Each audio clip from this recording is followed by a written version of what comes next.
evening, everybody. It's a wonderful Sunday afternoon here in Homer, Alaska. I'm Coach Kerr with the Elvis Collie Fight Team, and this is two FMA nerds talking about stuff. Today, I got Justin Fernando from Sabong, Cali. He's on the East Coast there in Canada, in Toronto, Canada. No, Ontario. So I'm going to bring him on. Come with questions. I know it's a little bit later than normally, but schedule's being what it is. So here we are. Justin, what's going on, man? Hey, Kurt, how are you? How are you? How are you doing this evening? Not too bad.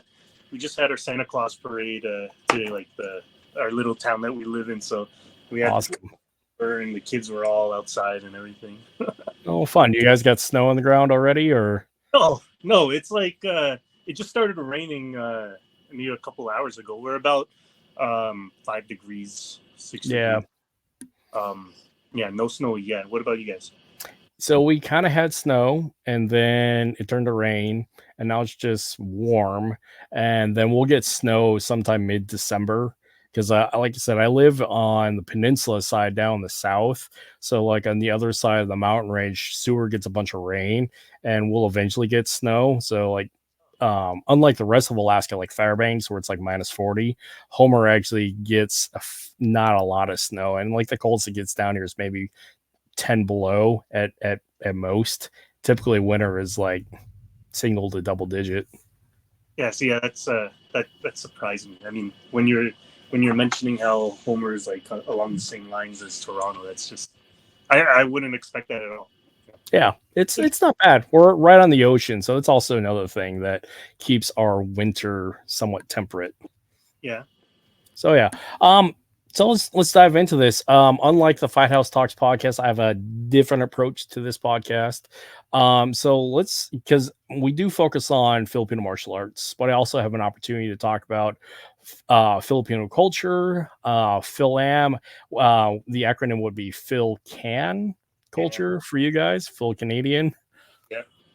So let's go back with it. Where were you? Where were you born? Where'd you grow up? And how'd you end up in Toronto?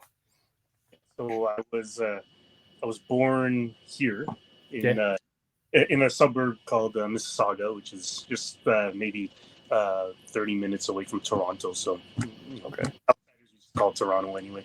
But I was born and raised there, and and I haven't left. I mean, I still live in a smaller suburban town. A little further west, so it's more farmland around here. But and it's interesting when you talk about culture. Growing up, I guess because I was born and raised here, I was very much removed from the Filipino culture. Yeah. You know, even my parents.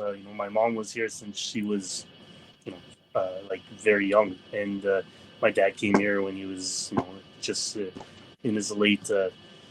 In his 20s, right? So they for the most part they spent their lives here, and I grew up here. My sister was born here as well, and it's a lot of the Filipino culture I was kind of resistant to for my teenage years and my 20s and everything. And I don't know if that's a normal thing, but I feel like that probably goes around with people who grew up here. And I'm not quite sure why. I mean, maybe I wanted to assimilate to my friends around here and to people here, but I mean, far be it, not like Filipino martial arts was way far out of my scope. It was I wasn't even eating Filipino food, or like I don't know the language. I'm trying to learn the language, but I don't know the language, and it's quite a far step from where I am now.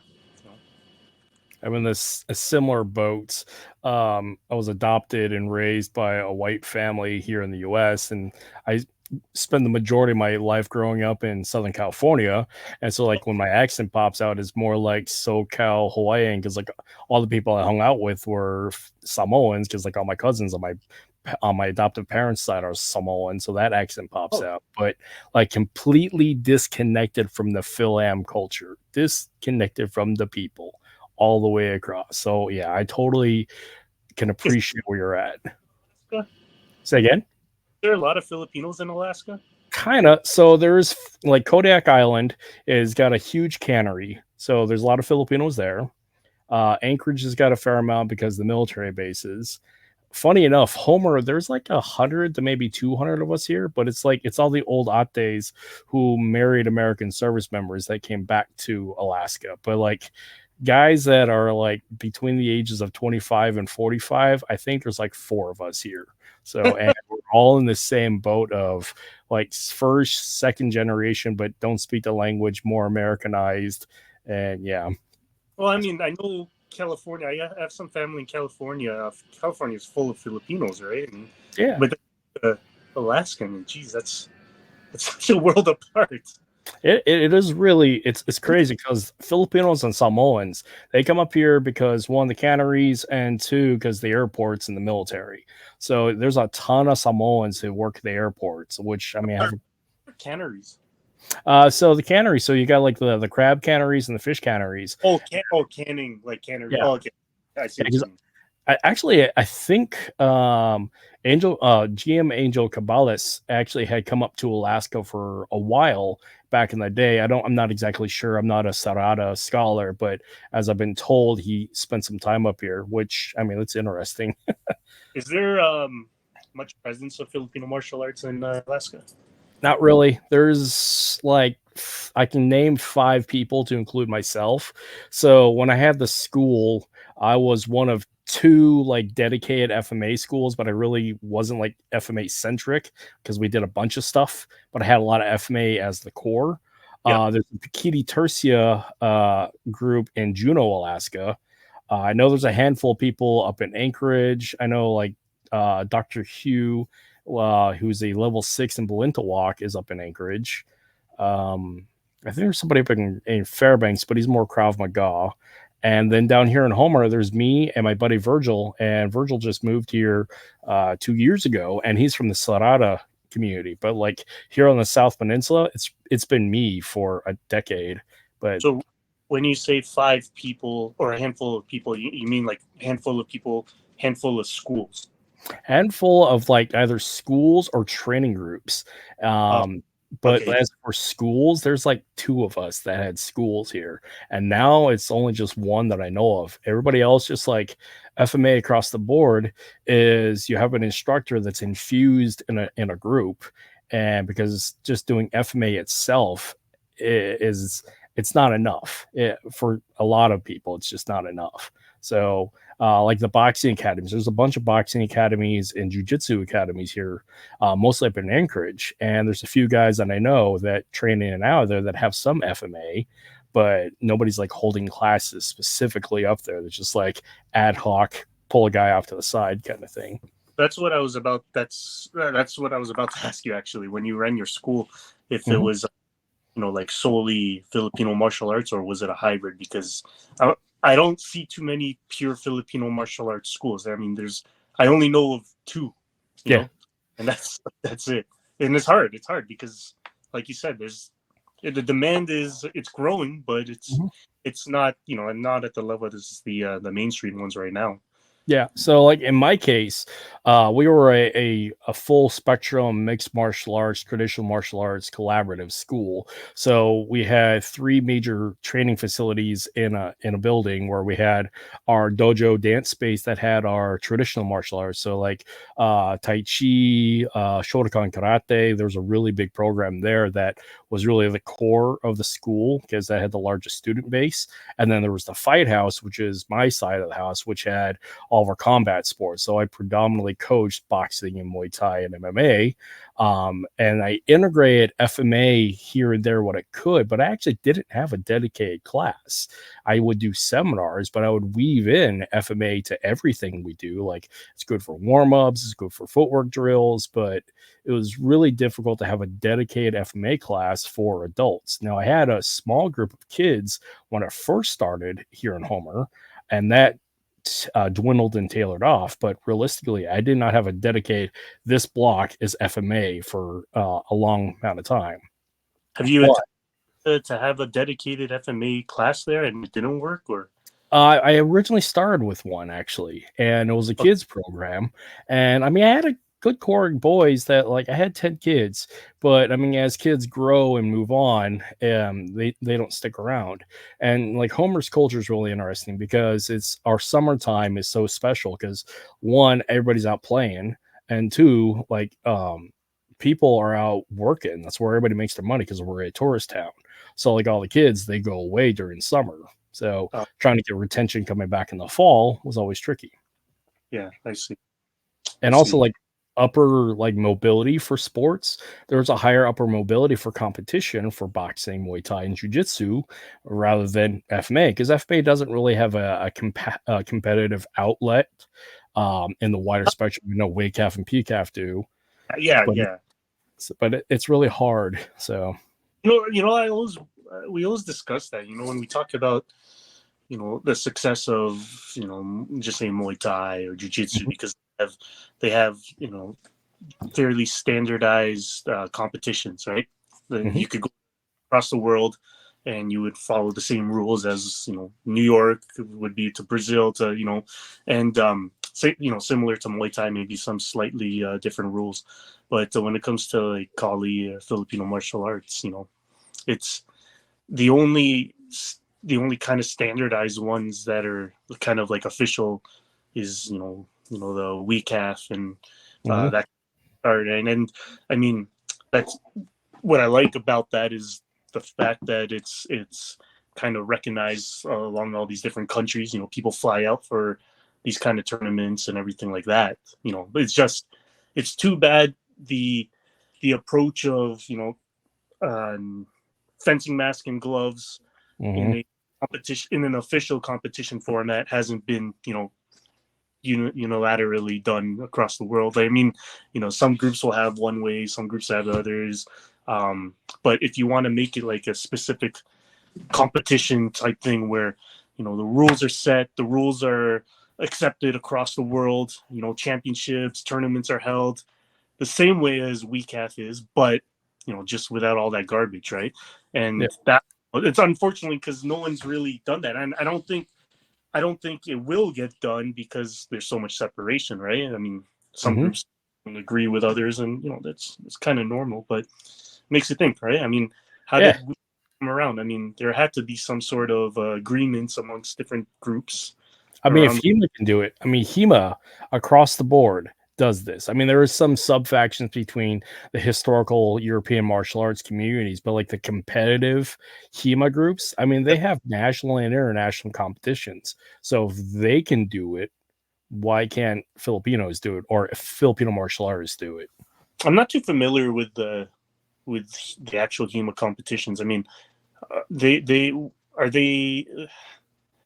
I don't even know how they look because I've seen it kind of like point spar groups. Is that like what their competitions are also like? Like I know some or it depends. So like one of the better HEMA competitions that I've seen is, I mean, they're wearing the full kit and caboodle. They're not wearing full plate, but they're wearing the soft armor and heavy gloves and heavy mask. And especially with like the German longsword, the Feder, it is a point contact, but it is depending upon like how consistent, how much of a heavy blow, how clean it is. And they also allow for impact on the bind and then take an impact afterwards, so they can count a point after the bind. Now, as for like the grappling side, I have also seen that, but it's not as widely expressed in these larger groups. So it ends up being like point sparring or tag, but tag with a little more emphasis. Well, all those when you mentioned how they where they attack and how hard it was attacked, and like when they decide on each hit, that would have to mean it would have to be a point spar end because they actually stop it, and then they have to judge that specific duel, right? That specific thing, right? So yeah, no, I understand that. If it was continuous, I don't see them being able to catch up, right? I mean, if they do like a 10 muster system like in boxing, maybe, but trying to score that is going to be kind of tricky. So much more messier though than like non-weapon. I mean, you'll like picture like a clash, a WEKAF clash, but geez, they have a little clicker. I don't even know how WEKAF scores it anyway. I mean, do they have a counter per each person? Honestly, I have no idea. Yeah, because I figure like I mean, it looks like a mess sometimes, right? And I don't know how it's possible to judge one of those things. Like you can't buy damage because there's no damage. You Yeah. can't. I guess the amount of hits because both people is like it's a blur. It's a blur of everything. So I mean, Mm-hmm. so yeah, no. And I think that's where the issue lies. I mean, like for our group, we're kind of like in the middle Yeah. where on the WEKAF side, it's what I like about it is the continuous, right? The Mm-hmm. continue and everything, so like they don't stop on a hit, but they continue. But of course, there's the flaw of all the other stuff it does, right? And Right. then we like I like the idea of the point spar, Mm-hmm. the idea of it, meaning like it puts a little more tension in the actual battle. You put a little more thought into or tactic into how you attack, right? Mm-hmm. So that takes away from that kind of like stand in front of each other and boom boom boom boom. You start kind of like moving around and thinking about the hit before you clash, but Mm-hmm. we don't stopping after that initial clash or that initial hit, so we kind of like being in the middle where you pick your shots and that I mean a lot of that's where we came up with the name for our group Sabong Kali. Nice. It came from kind of that method, right? Because as when you're have you ever been to a Sabong That's a cock? cockfight. Yeah. Yeah, one of No, those. I mean, I've been in one in Mexico, but never a Filipino one. Do So they call it Sabong there? I mean, similar. no, but it's cockfighting. So I mean, you change out the terms, but it's still cockfighting. So So we named ourselves after that. I mean, like I chose the rooster yeah, because the style of the way we spar each other, right? I mean, if we were one of those groups where you're like big fat dudes who just stand in front of each other, they hit each other nonstop because they don't feel anything because there's so much fat on them, and like that kind yeah, of. Or we don't do that. We call that would be like I don't know, call ourselves a Carabao or something where you just passion, just head on, and that's your tactic, right?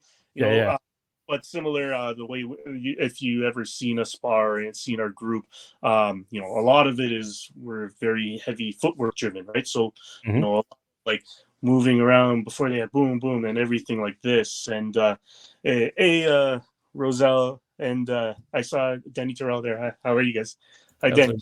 So yeah, no, it's and so a lot of the way we spar, it's like there'll be many clashes, but everything is kind of like gauged, right? We Mm-hmm. circle around, we angle off, gauge, boom boom off to the side. So even if you were like if your eyes were closed and you're listening to the groups do their sparring session, you would just hear like pop pop or pop pop pop, pop like just not pop pop pop pop pop, pop that's stupid, right? So it's yeah, so that's where we got the name from.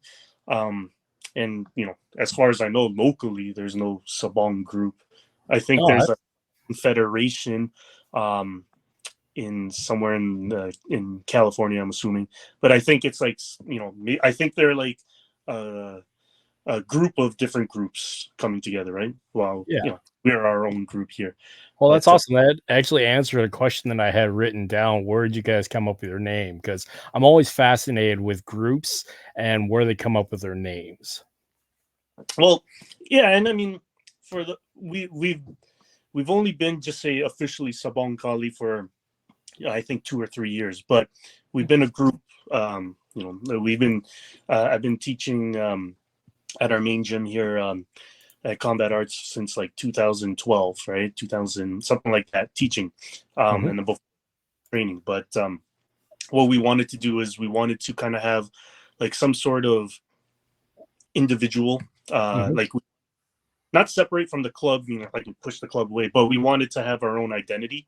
Yeah. Um, because I mean, for so long, just say like when we have friends over, like Paul or someone, we'll say like, we're Combat Arts Kali, right? Mm-hmm. But kind of wanted to have something our own, so Yeah. when we also like spread out, they'll know us, not just the gym only, right? So that worked out well because again, we're continuing to grow, and we Yeah. have a couple other locations that we opened up. So it's like it's going well. You know, That's awesome.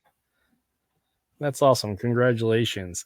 Yeah, so like back to the scoring list, trying to figure out a standardized scoring methodology requires coordination, a comprehensive like striking curriculum or rule sets, and breaking down of politics. So I'm going to jump back and jump forward with this. So like the way that I did scoring for FMA, like when we would do our hard sparring, because I've done quite a bit of it with a select few of my guys, is that we would specifically with stick work, because it's hard to do any real knife sparring for it to ever matter, because with a rubber knife it's hard to like acknowledge the hit, and even to a point with a stick it's starting hard to acknowledge a hit. So the way we would do it is work your entry in, but really the scoring was on the emphasis on the clinch to a takedown and dominance control from there, because stealing from like the HEMA aspect is off the clinch, and the scramble to a takedown is really where the killing came into play, where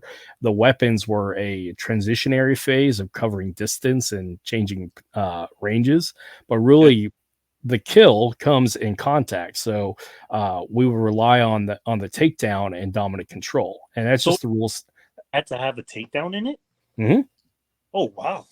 Yeah, so that's just the rule set that I use with my guys, because it's just something that we focused on is playing off the clinch. Part of that is because I'm short and stout and a foot shorter than everybody else, so I had to play on the inside and work my throwdown, my takedowns and clinch work, because fighting at range doesn't work for me. So I modified a rule set that worked for me. Now, whether or not it worked for my guys and my students, that's left up to me. But like the things that I emphasize for me and my training partners, that's what we are going for, is the But takedown.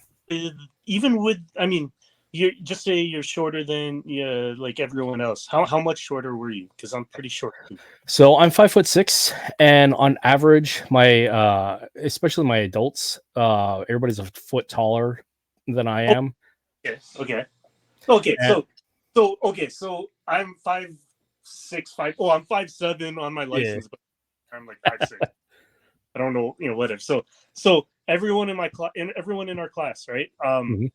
Like we have the least amount of Filipinos in our class. Yeah. White, everyone's white, brown, and like offshoots. Yeah. Like variation.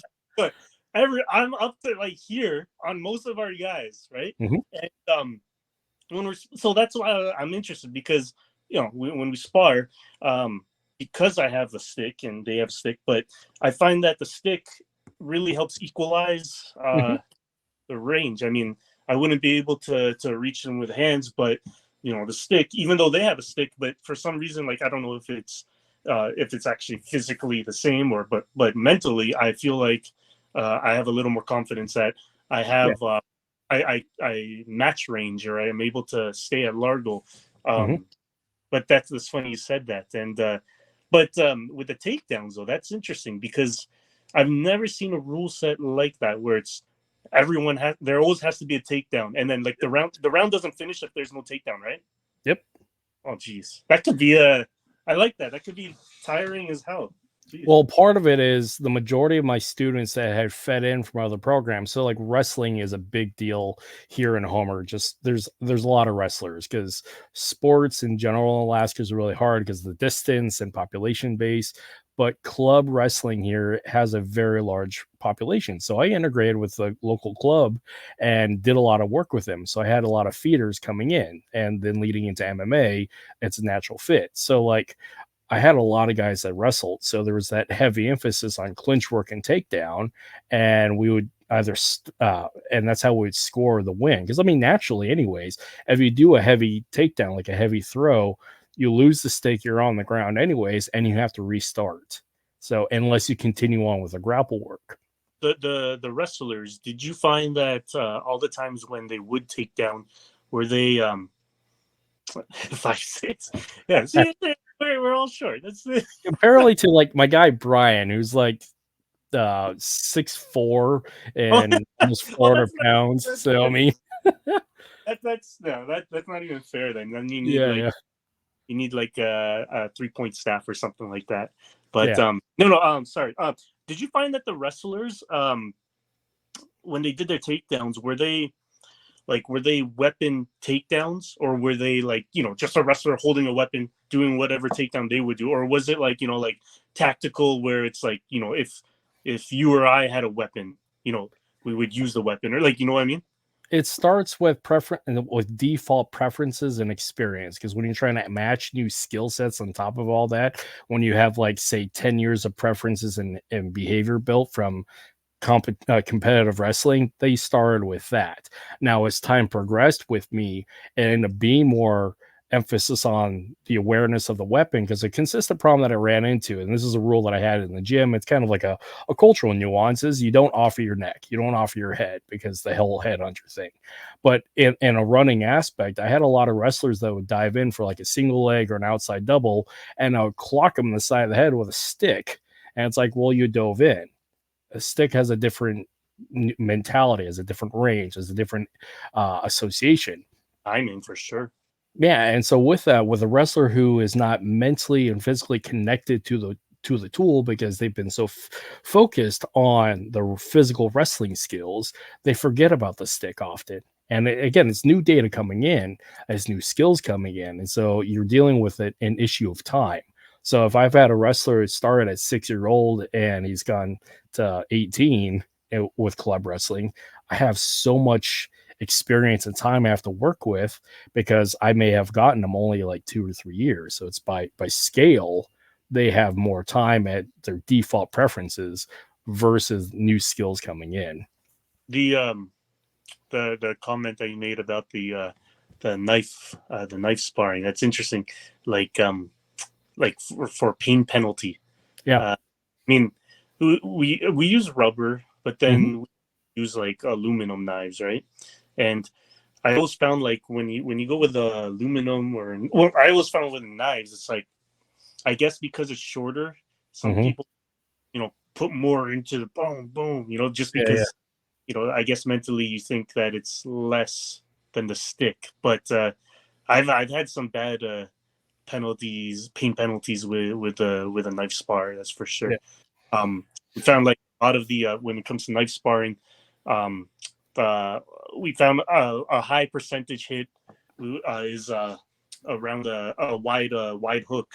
Yeah, Just around the ribs. Yeah. because, oh, I'm like, we'll go to the head, just because Yep. when you're wearing the fencing mask, like a lot of, like, when we do our spar camps, or our Mhm. spars, but our spar fight camps before the actual events, um, we would look at different tactics to because of what people are wearing. So like, for example, fencing masks, when we're doing our knife spar, we do a lot of wide hook that goes around the viewpoint on that, Yep. and it becomes a delayed hit, meaning like you see the shoulder go, and then the knife comes just after the shoulder, Mhm. people, and then it comes around, and that's we found that to be a pretty high percentage.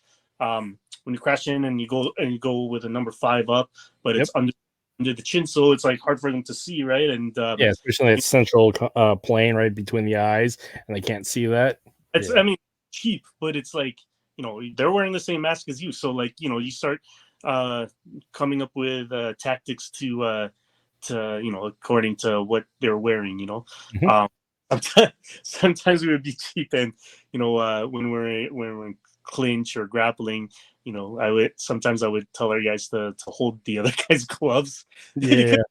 Oscar, so you can hold it, and it's pretty much cheating, but we would still kind of do things like that. So it's like, because I mean, in a way, it's Filipino martial arts. It's supposed to be dirty, in my opinion, Yeah.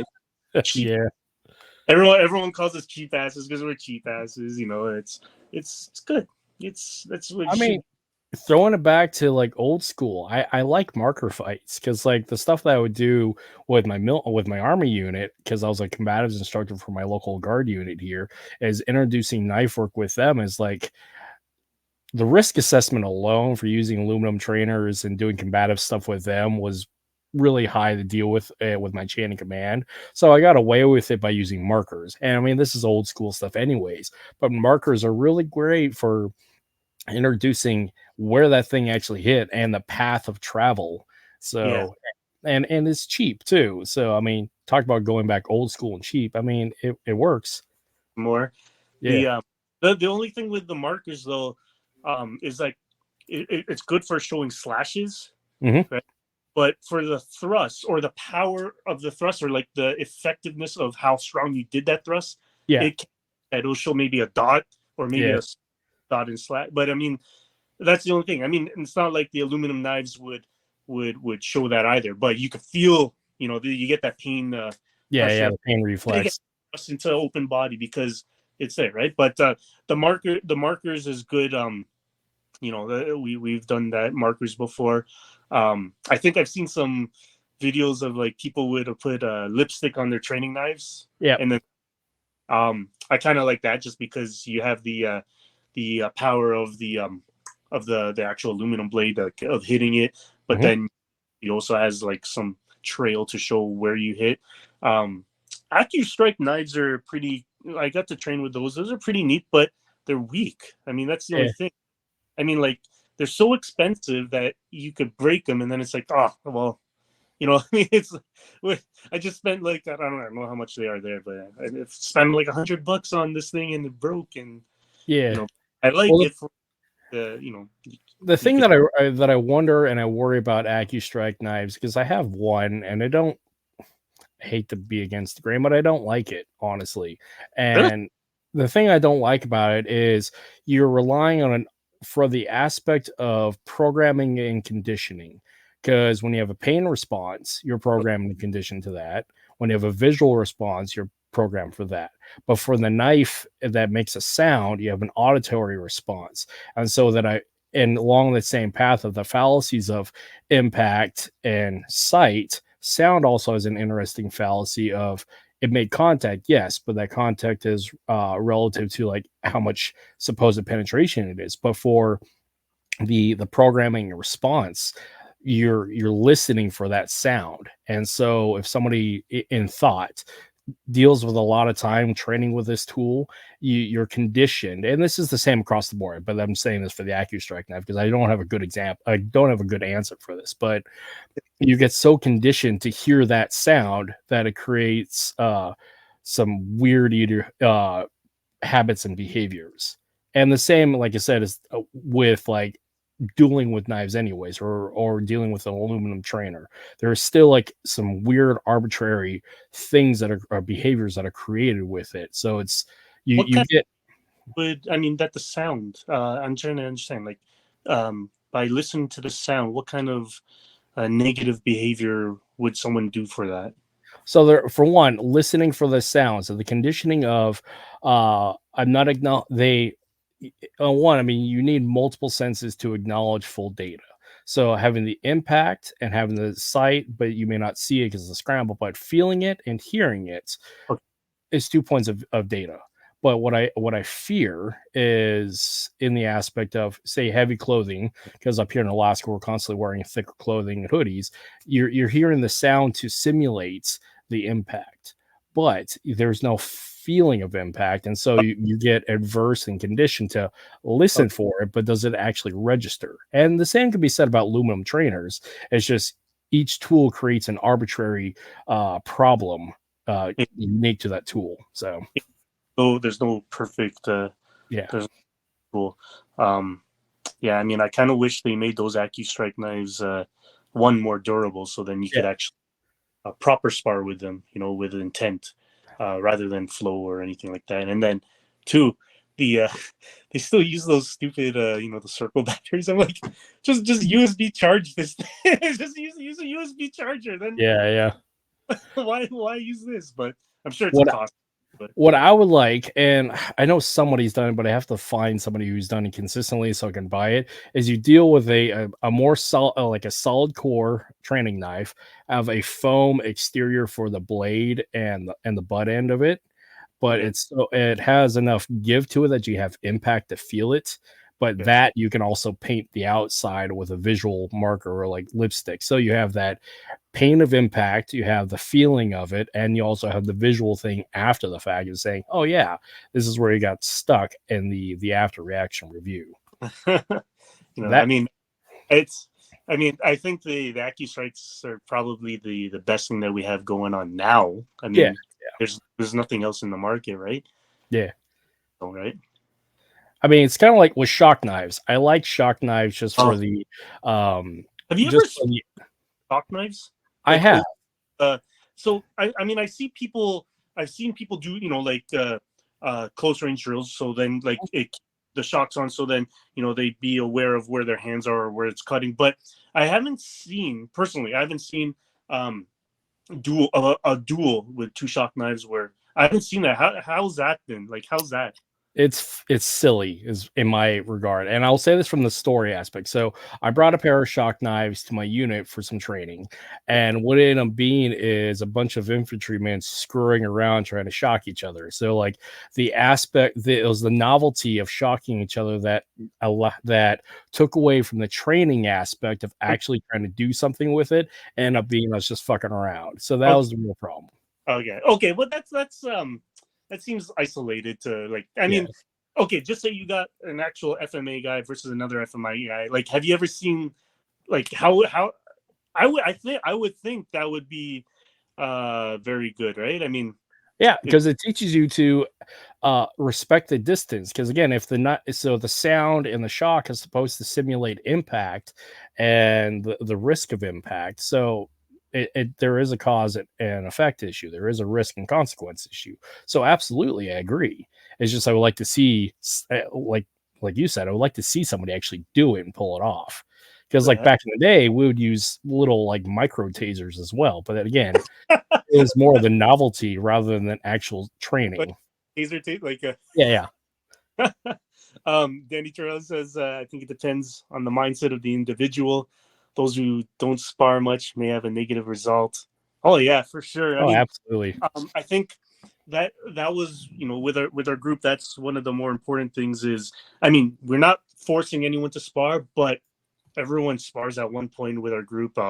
We Mhm. are, I don't know if we spar more than other groups, but we spar a lot, and it's one of those things where it's like, it's a beautiful thing to see, like people who started out sparring with us, and then they get more comfortable Mhm. as things go on, and then they start like, oh, like their mind opens. I mean, yesterday was so we have a sparring dedicated class the last Saturday of every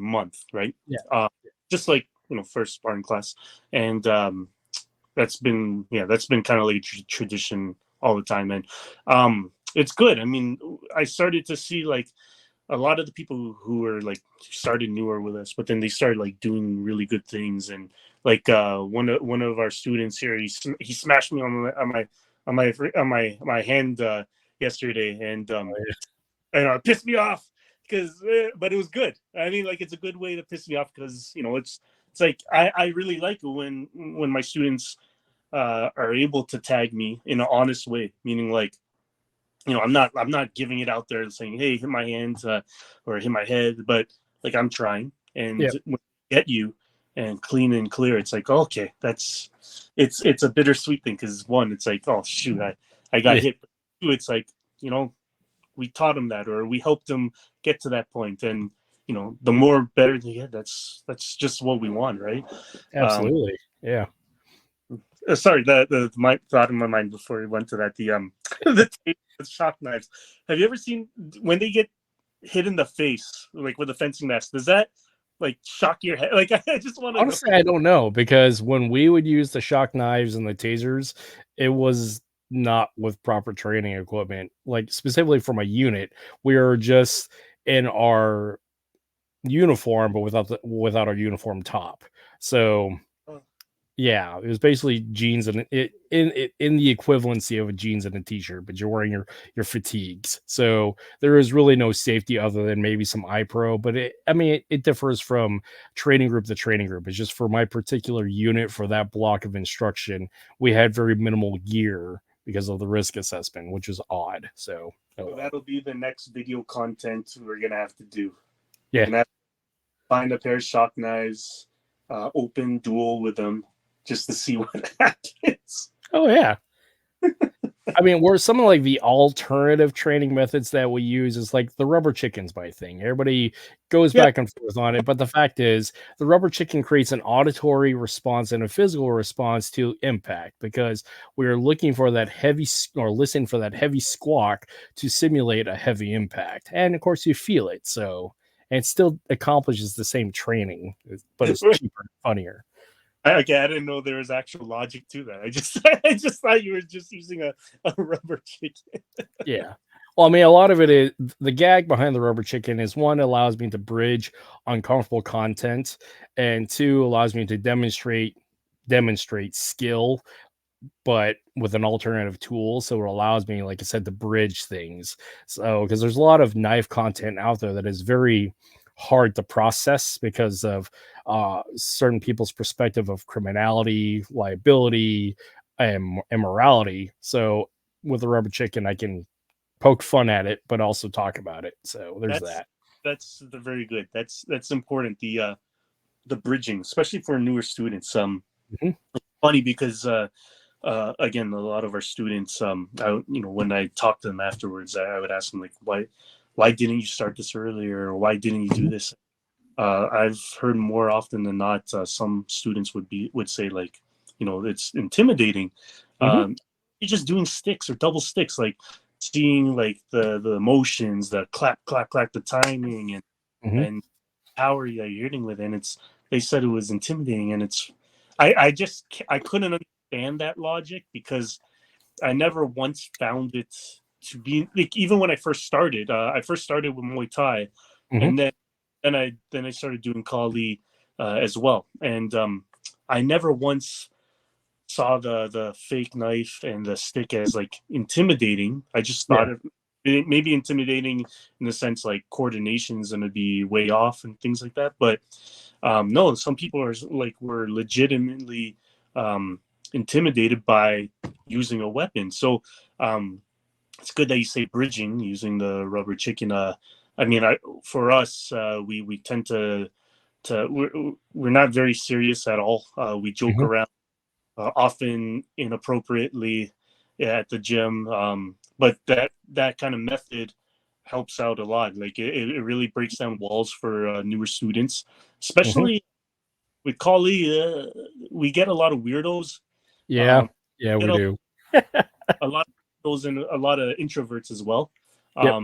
So making them comfortable with the jokes, or most of the time uncomfortable with the jokes. Yeah, yeah. Um, it helps them come out. And we have a lot of we have students that are shy, or they have like some other previous issues. They really came out of their shells, and um, it helped build the group. And Mhm. um, like, I'm lucky because the group itself, we're bigger than we've ever been. Yeah. uh, Consistent numbers, and again, we're spreading to other locations as well, so um, it's very much like a team effort to make people feel comfortable. Mhm. You Again, like, even when I started training, what made me feel comfortable was the fact that the people at the front desk made these rude and inappropriate jokes, and I feel at home here. It feels right. Um, I've seen some other Kali gyms around, or not gyms, but groups around the area, and a lot of them are very like can be very serious with topics, or serious, and right. Militant, wearing the cosplay combat operator. There's that group, those groups. The army pants, and stupid ass Batman utility belts. Um, Beard, tattoos, Oakleys. Yeah. yeah, yeah, like the beard, yeah, the glasses. But I mean, like, it shows, right? I mean, if you look at the culture that different groups have, Mhm. um, you'll see the numbers of the people that train with them, right? You'll see like small groups out there, but it's a lot of times because the head instructor is very old school, meaning like, you do it my way. I don't need you. You need me. Um, we're gonna train this way. Do as I say, not as I do. Um, oh, Danny Terrell, yeah, amazes how much people are afraid of rattan. I mean, it's I'll take a rattan hit to the face rather than an elbow. Just me personally. yeah, elbow, but it's so funny because like punches and kicks, it's like, you know, that kind of hit is, it's a different kind of pain, right? It's Yeah. like thud, boom. But then the stick, it's like it's so you know, it's a small target that it hits all that force into that one little tip of the momentum, and Mm-hmm. you and it's like you can't flex to like power through it. It's like no matter it, you know, I kind of liken it to it like you know, a long time ago when I was sparring in Savat. It's like Mm-hmm. Savat kick to a Muay Thai kick. You know, Muay Thai is power and Yep. it's great, like big surface area to surface area, but the Savat, it's like It's boom, pinpoint with the toe. Yeah. and it's like even if you do a block to it or a Muay Thai block to it, like it reaches around to like the back of your calf or the like Yep. the worst weird things. It's like that's how I the stick fight I always find to be is like, you know, it's like you, no matter where you get hit on your body, it's hard to flex through it, you know. Oh yeah. Oh yeah. But then again, like I've seen like, you know, these big fat like these overweight guys will just stand in front and just start hitting because, you know, I'm assuming they have a lot of insulation to protect, or they just don't feel pain, right? Yeah. Yeah. That yeah. I mean, it could either or. I agree with you. What is interesting though, because like my gym was a fight centric gym. We were producing pro fighters, as pro as you can get here in Alaska. So we were producing fighters. So like the culture and core was combative, and like we sparred a lot. We had a dedicated sparring night once a week. We had technical sparring throughout the week. So we were constantly fighting, and it was really interesting. It's like some of my pro guys that were so risk adverse about getting in the ring with a stick versus like my teenagers, they're more than willing to get in the ring with a stick. And now I guess it's the priority if I don't get hurt because I got a fight coming up. But for somebody who's been used to fighting and used to getting hit and has a high understanding and language set about resiliency and different styles of pain, it is so interesting to see them be so risk adverse toward a stick. And I don't know if it's like it's a cultural disconnect or again they're just afraid of getting hurt. Well, I mean, I think it's completely legitimate, right, on their side. I mean, if they're afraid of getting hurt, I'm sure it is because, I mean, those pro guys who are afraid of getting in the ring with a stick, are they have they trained stick before? If they're at the gym with me, they have. But I So mean, a level where they could spar with it. You know what I mean? Because I mean, varies. Yeah. well, it's understandable. You know, you could take a super tough guy and not want to get hit by a stick because, like, who wants to? Yeah. You know, a liver punch. Oh yeah, yeah. It's I love me a liver punch. yeah. Have you ever hit anyone with a stick in the liver? Yeah. I haven't been able to. I mean, I've hit them, but not effective to drop them or anything like that. Yeah, it didn't drop. It was more like it caught at an upward angle and hit him in the floating rib, and that was more of the problem. I Uh, got stabbed with a stick really seriously, and that was a pretty concentrated liver shot. So oh, in the first side yeah, that was that sucked. or Say again? was he a left-handed fighter or? No, it was just he caught me, came around and pegged me that way. So he had like gotten behind me and lifted up and hit me that way. Because trying to maintain that forward fighting position, I mean, we're always trying to do that.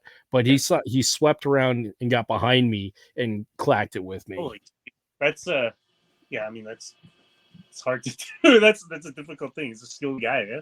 Yeah, he moved all sorts of interesting like because he was one of the wrestlers that I mean he was could scoop around on his knees and knee walk fairly quickly and came around and just saw it and was like, I'm gonna try something new. Whack! And he drew and yeah, it worked out. I wish I got it on film though. Yeah, but it doesn't stop them. Yeah, yeah. You know, it's interesting to see like how much the body could take. Oh yeah. Um, again, with like because the stick, just say for example, because of the stick is it's very, you know, it's very small and concentrated in Mm-hmm. it in its nature. Um, like to stop someone, it has to be like at a specific part, right? I mean, like Mm-hmm. you could smash someone on the arm, right? Like break his arm or fracture an elbow or something, but that won't stop him. I mean, you could hit someone, smash him in the knee, and then maybe that'll stop him from moving forward because his knee will be broke or so something like that. Yep. But yeah, no, it's quite different doing that compared to the other arts, and it's fun to see the other martial artists and the other types, like the Muay Thai guys, the boxing guys. Mm-hmm. Like it's nice to when they start coming to train with you and spar with you guys to incorporate what they have, what we have, and like a lot of our guys. I mean, 100% of our guys or 99% of our guys all train in the other arts before Kali, Yep. and nice. I mean, like yesterday was our spar day, and um, we had a first time this young kid. We had his first time sparring with us, Mm-hmm. first time FMA, but he's a Muay Thai guy. So we put a knife in his hand, and he was doing exactly what you expect. He's throwing the straight jabs, which made it very difficult to block, especially with the knife, because They again, that fix it up. Yep. you don't know that the knife's right there, and so he's landing jabs and he's doing body hooks with the knife, and they were landing. So then he got very overwhelmed when the other guy clinched him and took him to the ground, and then it became like very much dogfight, and Mm-hmm. and it was, but that was the beauty of it, right? After the spar, he was like, oh, like that could happen here or that could happen here, and then so we've had boxers, Muay Thai guys, we've had some grapplers come in. And again, you got to find that kind of like perfect equilibrium, right? Like if you're a Mm-hmm. grappler, you're not only looking to grapple because then you get smashed by the stick, right? You look for opportunities, right? Yeah, I mean, it's that mindset of you're only or you're just. I'm just a grappler. I'm only grappling. I'm only striking. It's like you can do a bunch of other stuff. It's perfectly acceptable and it's probably better because it helps eliminate bias and gives you wider perspective. And this isn't like the 70s when I mean there were straight up dojo wars because you can only be this. I mean, certain aspects, especially within FMA, there is still a bit of that. But I mean, for the individual who wants a wider perspective on things, it's good to go cross train. So, Yeah, yeah. I mean, do you know anyone that's pure FMA? Can you just hold for 1 second? yep, yep. So everybody, go ahead and tell me where you're from. Drop in your questions. Feel free. Definitely like and share. Do all like the social media marketing. I'm really garbage at it, but I appreciate it if you guys would hit the buttons, subscribe to the stuff. If you have any suggestions for guests or if you want to be on here, just let me know. I'm happy to bring you on. I'm just gives me an excuse to talk to cool people about interesting stuff. So feel free to come. Yeah, feel free to contact me and bring you on. While Justin's away, definitely check out his YouTube channel. It's Sabong Kali. Let's see what else do I got here. We can also what else can we show?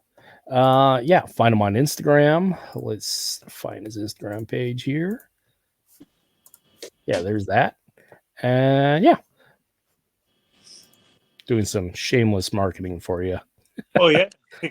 So so yeah. Do you know anyone that is just purely FMA, or do you have any students that are only FMA, haven't touched anything? I mean, there might be one or two, but like mostly not, right?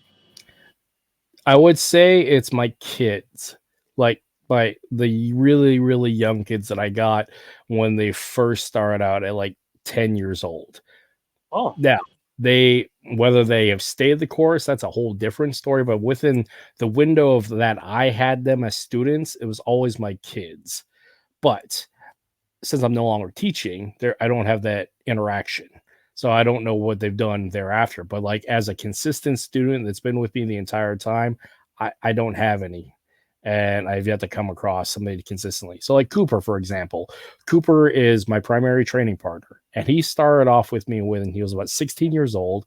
I borrowed him from the Shotokan karate group, and he just kind of stuck around. And yeah, but he's got a lot of preferences and behaviors from Shotokan. He's also got a lot of preferences and behaviors from HEMA. And of course, I've trained him in some boxing, some jujitsu, and of course, FMA. But he's such a blend.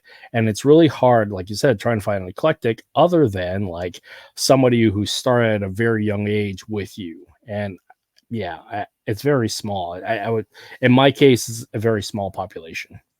That's, I mean, I've only had, I think, only one or two people Mm-hmm. that do Kali, but only Kali. Yep. Right? Everyone else has been, doing something else and then adding Kali, or doing Kali and then adding something else. Like Mm-hmm. it's cool in the fact that when you see the pure FMA guys and the hybrids, when you Yep. see them spar, it's like you could see like different mentalities, different tactics, different timing, especially. Mm-hmm. But it's like, I don't see too many pure FMA. I mean, even teachers, right? Even instructors and coaches out there, even locally. There's a few that are only FMA. Mm-hmm. I don't see them doing too well though. And like when I've been able to spar some of them, and it's like, you could tell they're only FMA. Yeah.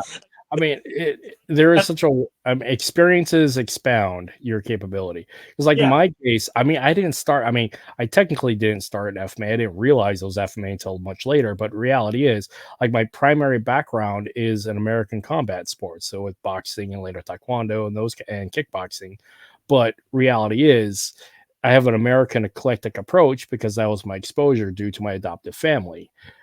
As for the FMA side, I mean, that's an interesting story. But the fact is, I didn't realize it was FMA until later. But then again, I question, is it actually FMA? Because I've had so many influences prior to that. So, How did you want to start in? Why did you want to start in FMA, or how did it happen? I mean, for one, it's a cultural heritage thing that I want to have a connection to my people, to my ancestry, because I'm adopted, not raised around Filipinos. My parents are very white, and so I didn't have that cultural connection. Like you, I don't speak the language. I haven't been back to the Philippines since we left in '89. I mean, I am as non-Filipino as Filipino as you can get in a lot of cases. So there's that. So there's that need to reattach my culture and find that legacy and that root. And it's also tied into my adoption story as to like trying to figure out who I am and where I came from. So there's that aspect. So But what did as you actually hear about FMA? Like, you know, Yeah. So the way I started, so my adoptive grandfather was a World War II Marine Raider who went with the Second Marine Division all the way from Guadalcanal to Okinawa and later to and Iwo Jima and then Burma. Somewhere along the way, he picked up a single edge and a single stick fighting methodology, stripped out any of the cultural nuances, and brought it back to our family. Taught it to my dad and my uncles, and then taught it to me. Now, the weird part about this is, I mean, again, he stripped out all the cultural nuances, but the movements are there. And so I was at a taekwondo school in Utah, and I was training playing with sticks, knives, and swords at 12 years old. And there happened to be a modern arnis black belt there, Filipino dude as well. And he saw me playing, saw the flat nose, like, oh, you're Filipino. I'm Filipino. You should know what FMA is. It's like, dude, I have no idea what that is. And then he explained it to me. And it's like, say again? did he call it FMA too? Like, did he No, say, or he did he said say, our niece. He called it our oh, niece. So, but and later my language adopted FMA as I got older. But like he made that primary connection of like you're Filipino, I'm Filipino. You're playing with sticks. You should know what our indigenous art is. And like I had no idea. And so I spent a year with him figuring things out and getting a basis of it. And that's really how I got truly introduced to FMA. Then I got introduced to other systems like Pekiti Tirsia along the way. And Balintawak. I have had some exposure to Sayok, but not like actual training with it, but I've had a lot of exposure to it. But as for like actual lineage, my actual lineage of FMA really started a few years ago through Belton, through the Balintawak community. because like I don't have a belt and gi or rank in any other system other than like what I've eclectically been taught in FMA. Now, as for other systems, I may have black belts in Taekwondo and Shotokan and Krav Maga certs, and I was a Olympic certified boxing trainer, so that kind of stuff. But as for FMA, I don't hold any rank other than like very level 1 Belinta walk, but I've had Which a lot of exposure. Belinta walk guy? Yeah, so yeah, I trained Belinta walk underneath Belton Lubis there in Washington. See, and I have been friends for several years. So, and I go down there fairly often, and I also train by way of him through the water and defense system, but I've only recently been able this year to go down to water and steel. But because of Belton, that's really where my lineage, my true lineage starts, and that's how that connection. Yeah, Official lineage. Not yeah, true, yeah, but yeah. My they're official lineage, where I actually belong to somebody. Yeah, Danny Terrell says, Coach Danny says, those who train in other fighting arts are actually spar. Yeah, I mean that's yeah. that's true. I mean, if I look at my guys, my students, well, I mean, again, like most of my students train in the other arts as well, so I don't have too many that are just pure FMA. Yeah. So be able to judge it. But actually, the few ones that I have that are pure FMA, they spar quite often too. So in our case, it's not quite true. Actually, I'm interested to hear if how Coach Danny got into FMA because Mhm. he's not Filipino at all, right? Yeah, Lives in he's the done it all. and it'll be interesting to learn about that. For me, getting into Kali, it was so it wasn't as honorable as what you were doing. And I was taking Muay Thai by like 2 or 3 years already by that time, and I was young and it's like I was just like hey everyone, there's so many people. This is the biggest class here. I want to do something that's different. And I saw there's a Filipino guy with these two sticks, and I thought Ninja Turtles right away. yep. And yeah, that's literally how the journey started. It's dumb, but I stood with it just because like I very sometimes I like to be a little like I like to go off from the grid, right, or off from the main line thing. So I stuck with Kali just because no one else was doing it there, Yeah, that's and fair. I wanted to kind of have my own identity. So I kept doing it, and there was a few years where it's like it just felt like I wasn't learning anything like when a sponge is oversaturated with water, it can't take any more in. Mhm. There was a good while where I just felt like all I saw was dancing and useless crap movements that Mhm. are possible to do, especially coming from Muay Thai background where it's dueling in front of you, bop, bop, bop. Like there's no way, bop, bop, like all this stuff. Yep. But then like after, I assume a lot of martial artists go through that kind of like similar slump, right? Mhm. But as soon as you get out of the muck and you start your upward trajectory, um, you start like, okay, wait, I could take that drill, or I could Mhm. take drill and make it work for me in a live drill or in a live spar, and vice versa. Like you start building, and then you just continue going up, and then you start realizing, oh, those moves were not BS. It Mhm. was just was immature in my mind. Like I was still like new to the art. I didn't understand that. That's the way they meant to have it work, or that's the actual usage for that specific drill and things like that. Um, so like there's a good while where I was going through that, but now I'm at like a point where I start like um, melting things together. Mhm. I'm sparring Muay Thai. I'm starting to try to like throw in some Panatukan Mhm. um, to these Thai guys, and some of it works, some of it doesn't, but it keeps them kind of like guessing because it's like, what the hell's this guy doing? Because I'll be like blah, blah, blah, blah, like It's all new. these Yeah. and but yeah, no, it's that's the reason why I started it. It really is dumb. Oh, that's a great reason, and it's even a better reason to stay with it. And this evolution is, like you said, that slump. And the big thing for me is when I was teaching, I got so stuck in like efficacy because I was trying to produce fighters. I was trying to deal with people that actually is going to use this stuff both competitively and professionally. Because I mean, I was doing agency work, I was training my soldiers, I was training my fighters. It was very much it has to work. Let's make you efficient and proficient at this because it has to work. So I got stuck in that phase that if it doesn't work, then it's no good. So let's make it work. When I shut the gym down, say Soldiers, again? though. Sorry, and when you you mentioned you're training fighters and soldiers. Mhm. How produce FMA to soldiers?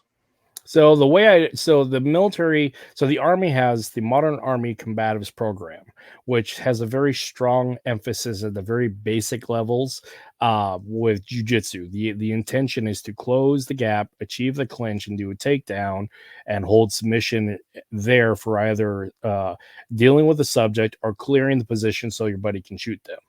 Okay. Or so that's the very basis of level 1 and level 2 modern army combatives.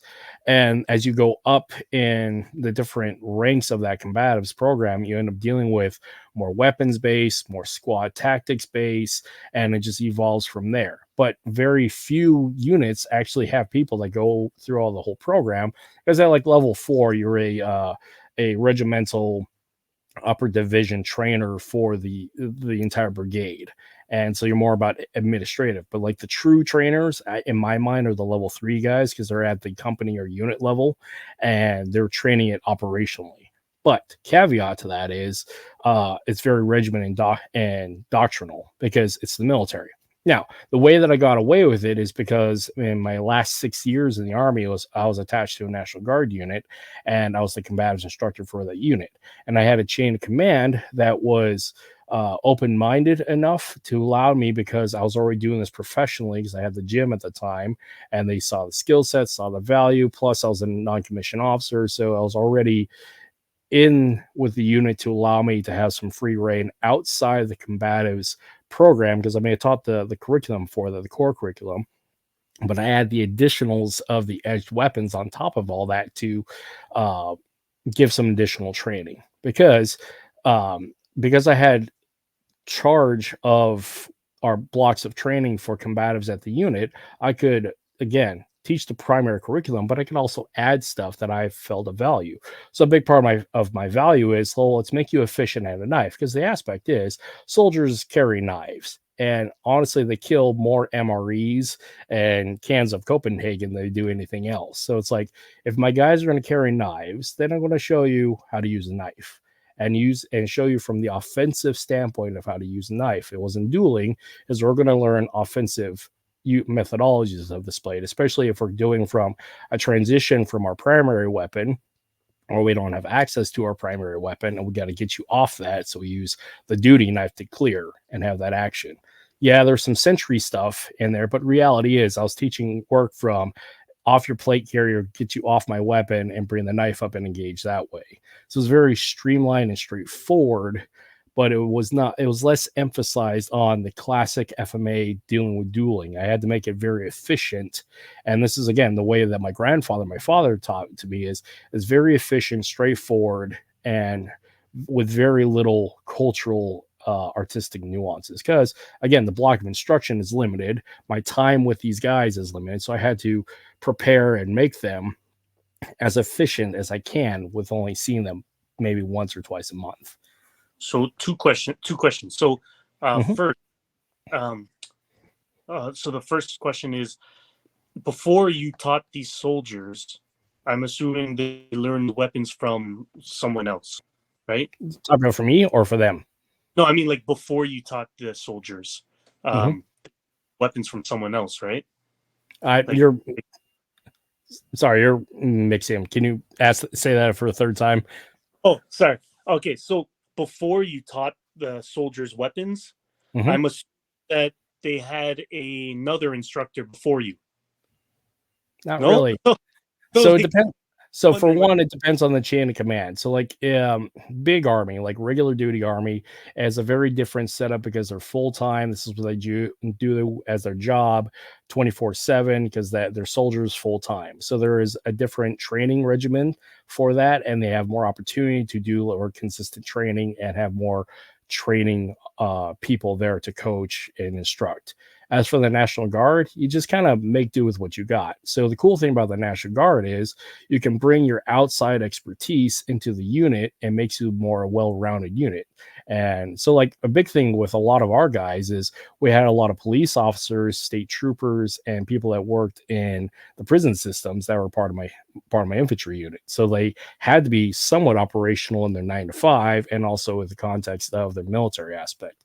So they may have had influence from those, but as for like pure army doctrine with weapons, it was very limited, if none at all.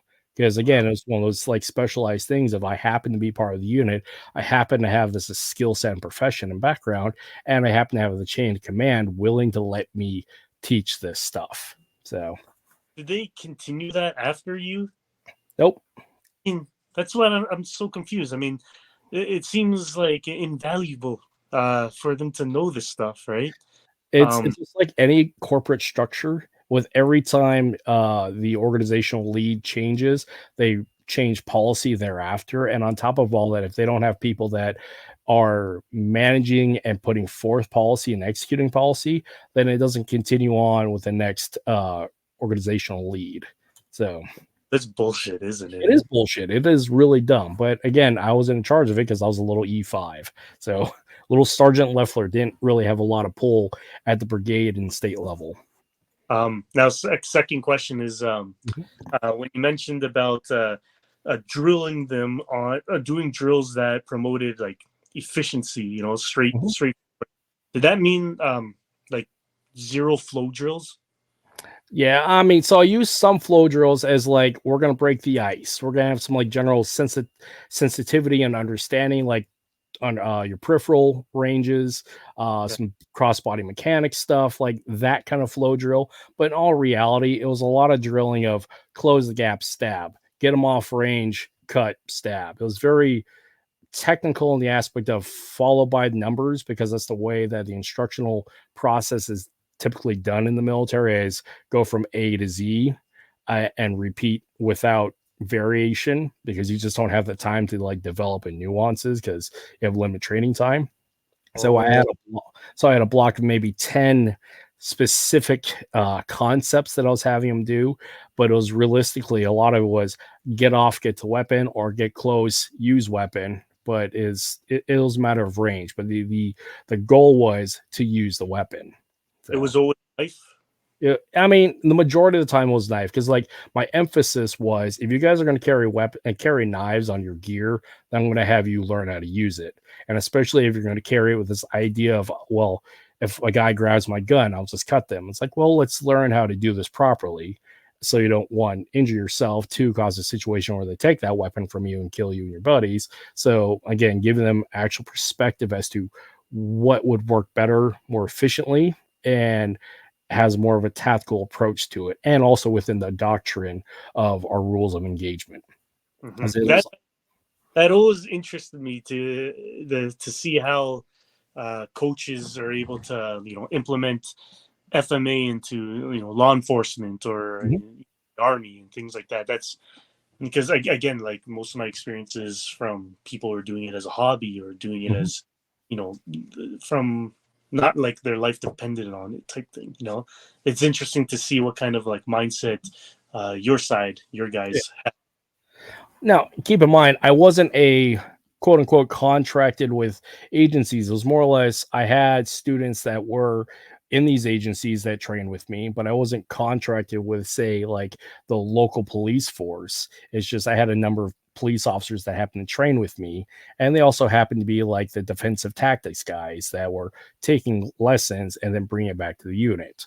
oh So but still that's still I mean now, that's And it just so happens, like with my National Guard unit, I happen to be in the unit, happen to have these skill sets and be in that line of work. And on top of all that, have those certifications within the military's perspective that I was allowed to do that kind of thing. But as like these full time military contractors, like say like Tuhon Jared Wahangi, that's not my lane and not my experience. So, and so with that, the methodology is slightly different. Mm. Are you still looking to teach in Homer? Not really. For one, I don't have to use my martial arts as my means to pay for my day-to-day life. So I'm in this phase of rediscovery of I can actually just enjoy my martial arts and go through my process.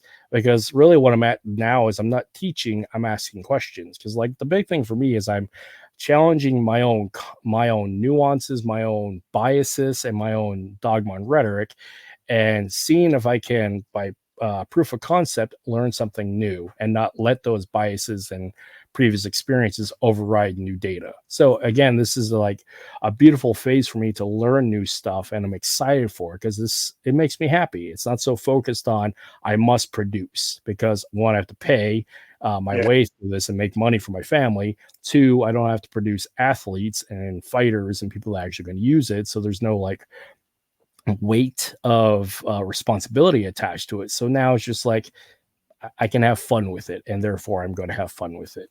But Yeah. I still deal with like a few guys here and there that they've been loyal, and not I hate to say loyal, but they've been with me for 10 years. So I mean still do stuff with them because it's more or less my friends and I beating the crap out of each other in the backyard. So it's like once money starts getting introduced, it sometimes changes the passion, you know. Yeah. The military, other than specialized units, most don't do as much as weapon training of any type beyond what is required.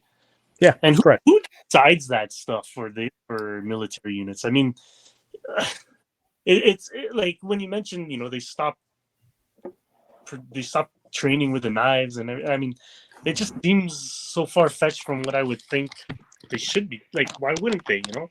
It's based upon a couple of things. One, policy. Two, money. Three, risk assessment. And four, like training schedules. Now, the caveat to that is the training schedule is dictated based upon the unit policy and the risk assessment. A lot of units are so risk adverse because it's a knife that could hurt each other. But the fact is, like, we're a profession of arms. We should be training this stuff anyways. So really what it boils down to is the culture of the chain of command that allows or disallows for these kind of things.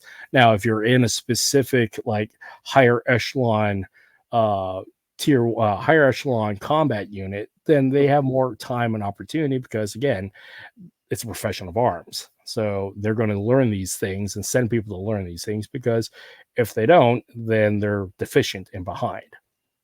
But again, if the unit doesn't have money for it, because like each unit has its own budget as to for training equipment, etc. So if there is no budget for it, if there's no policy and the risk assessment is too high, it doesn't make it on the training schedule. Is that a North American military approach, or I mean, are all the other countries doing the same thing? In my experience, because my experience is predominantly limited to the U.S. Army and the U.S. military, that is the case for the U.S. military. Like I said, different specialized units at the higher tier, they have more opportunity. But as the other aspect is the United States military exports its training methodologies to other nations, there's also subject to like some of this policy and culture being attached to other nations. So there's a potentiality for it. I don't know firsthand because it hasn't been my experience. But again, with my experience with the military here in the US, it's pretty consistent. So, yeah, I mean, it's time, risk, money. What is the job? And yeah. But you would, again, this is that thing. And just like with police, with LEO, you would think the police would spend a lot of time developing physical skills, let alone physical capability and fitness. But again, if their time isn't there and available, they don't have a command that has a policy and culture that allows for them to have the time. If they don't have the money, and on top of all that, their work schedule is so high tempo, they're probably not going to do it, because they're going to coast at the bare minimum because if you're working a 18-hour shift, I don't know how long the shifts are, but if you're working a long shift, the likelihood of coming or going before is unlikely. And the unlikelihood of having a unit says, hey, here's a block of time while you're getting paid to go train, and you're going to go do some physical fitness, and you're going to go do some combatives.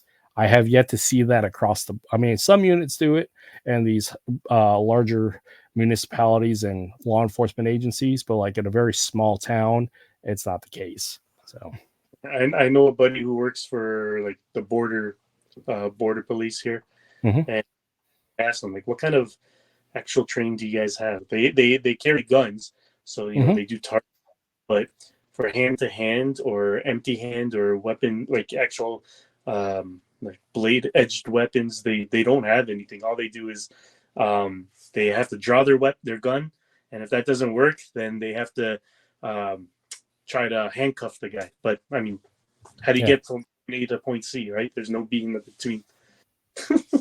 and that and boils down to time and willingness. So, and again, that's the whole thing about the 80 10 80 10 9 1. You got 80% of people are just going to go do the thing, that are probably just going to, I hate to use the aspect that they're going to die, but again, the 80% of people that are just there. You got 10% of people that really shouldn't be there. Then you got the 9%, which is the actual soldiers who are actually going to do stuff. And then you got the 1% who's actually going to lead, bring people back, and actually be those warriors.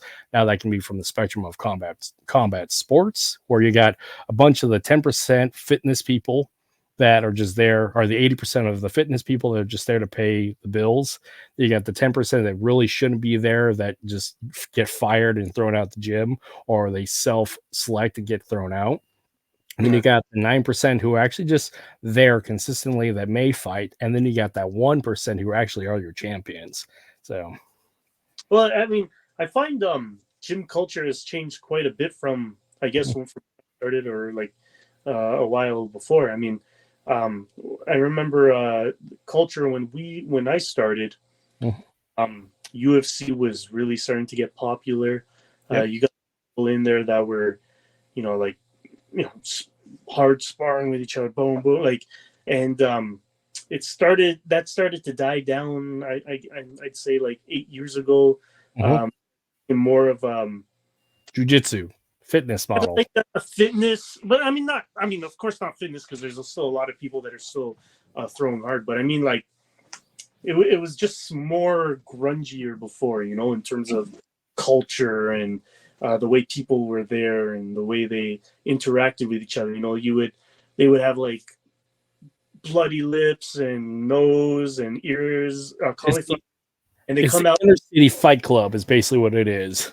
Like, yeah, I mean, yeah. I remember that. Like, when I first started sparring in the ring, I didn't know much, but like I was still learning like my strength and like to pull back. I was still learning that. So we started going hard, and it's like, it was stuff like that. And lately it's been like quite different.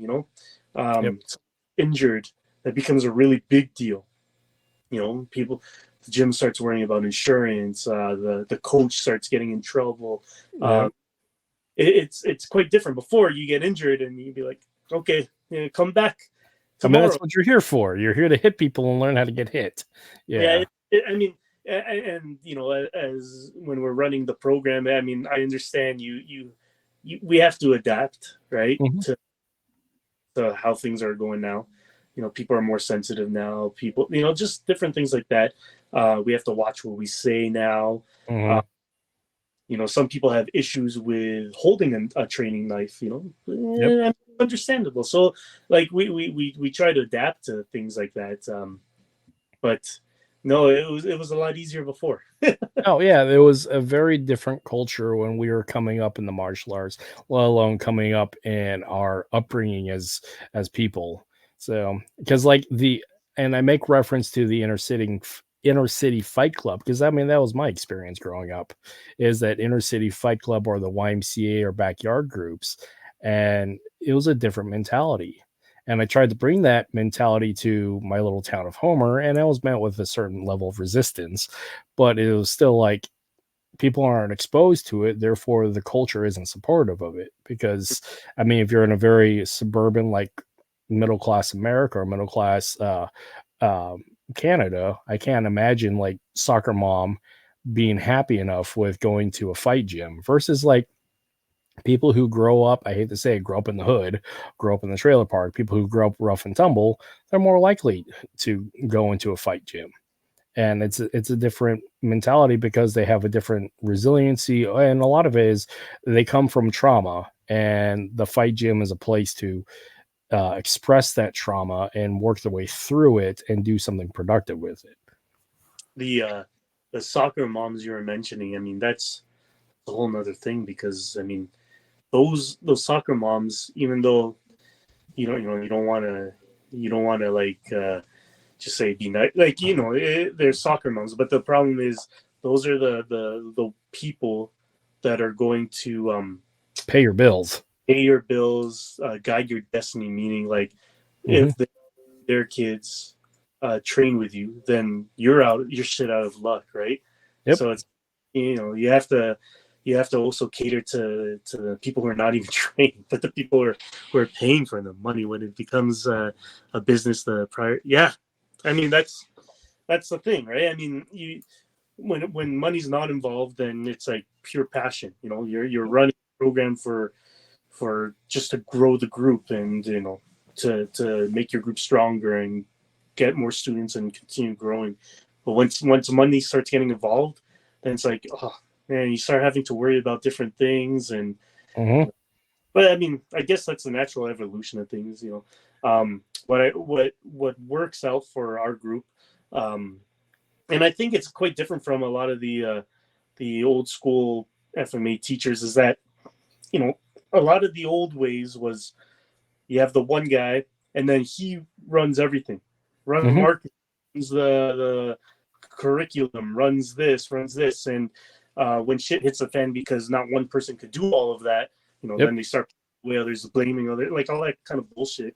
The way we did things from the beginning was that we kind of made it clear as to like who we had different roles. So like I have help running the program. I'll lead the program in curriculum and everything like that.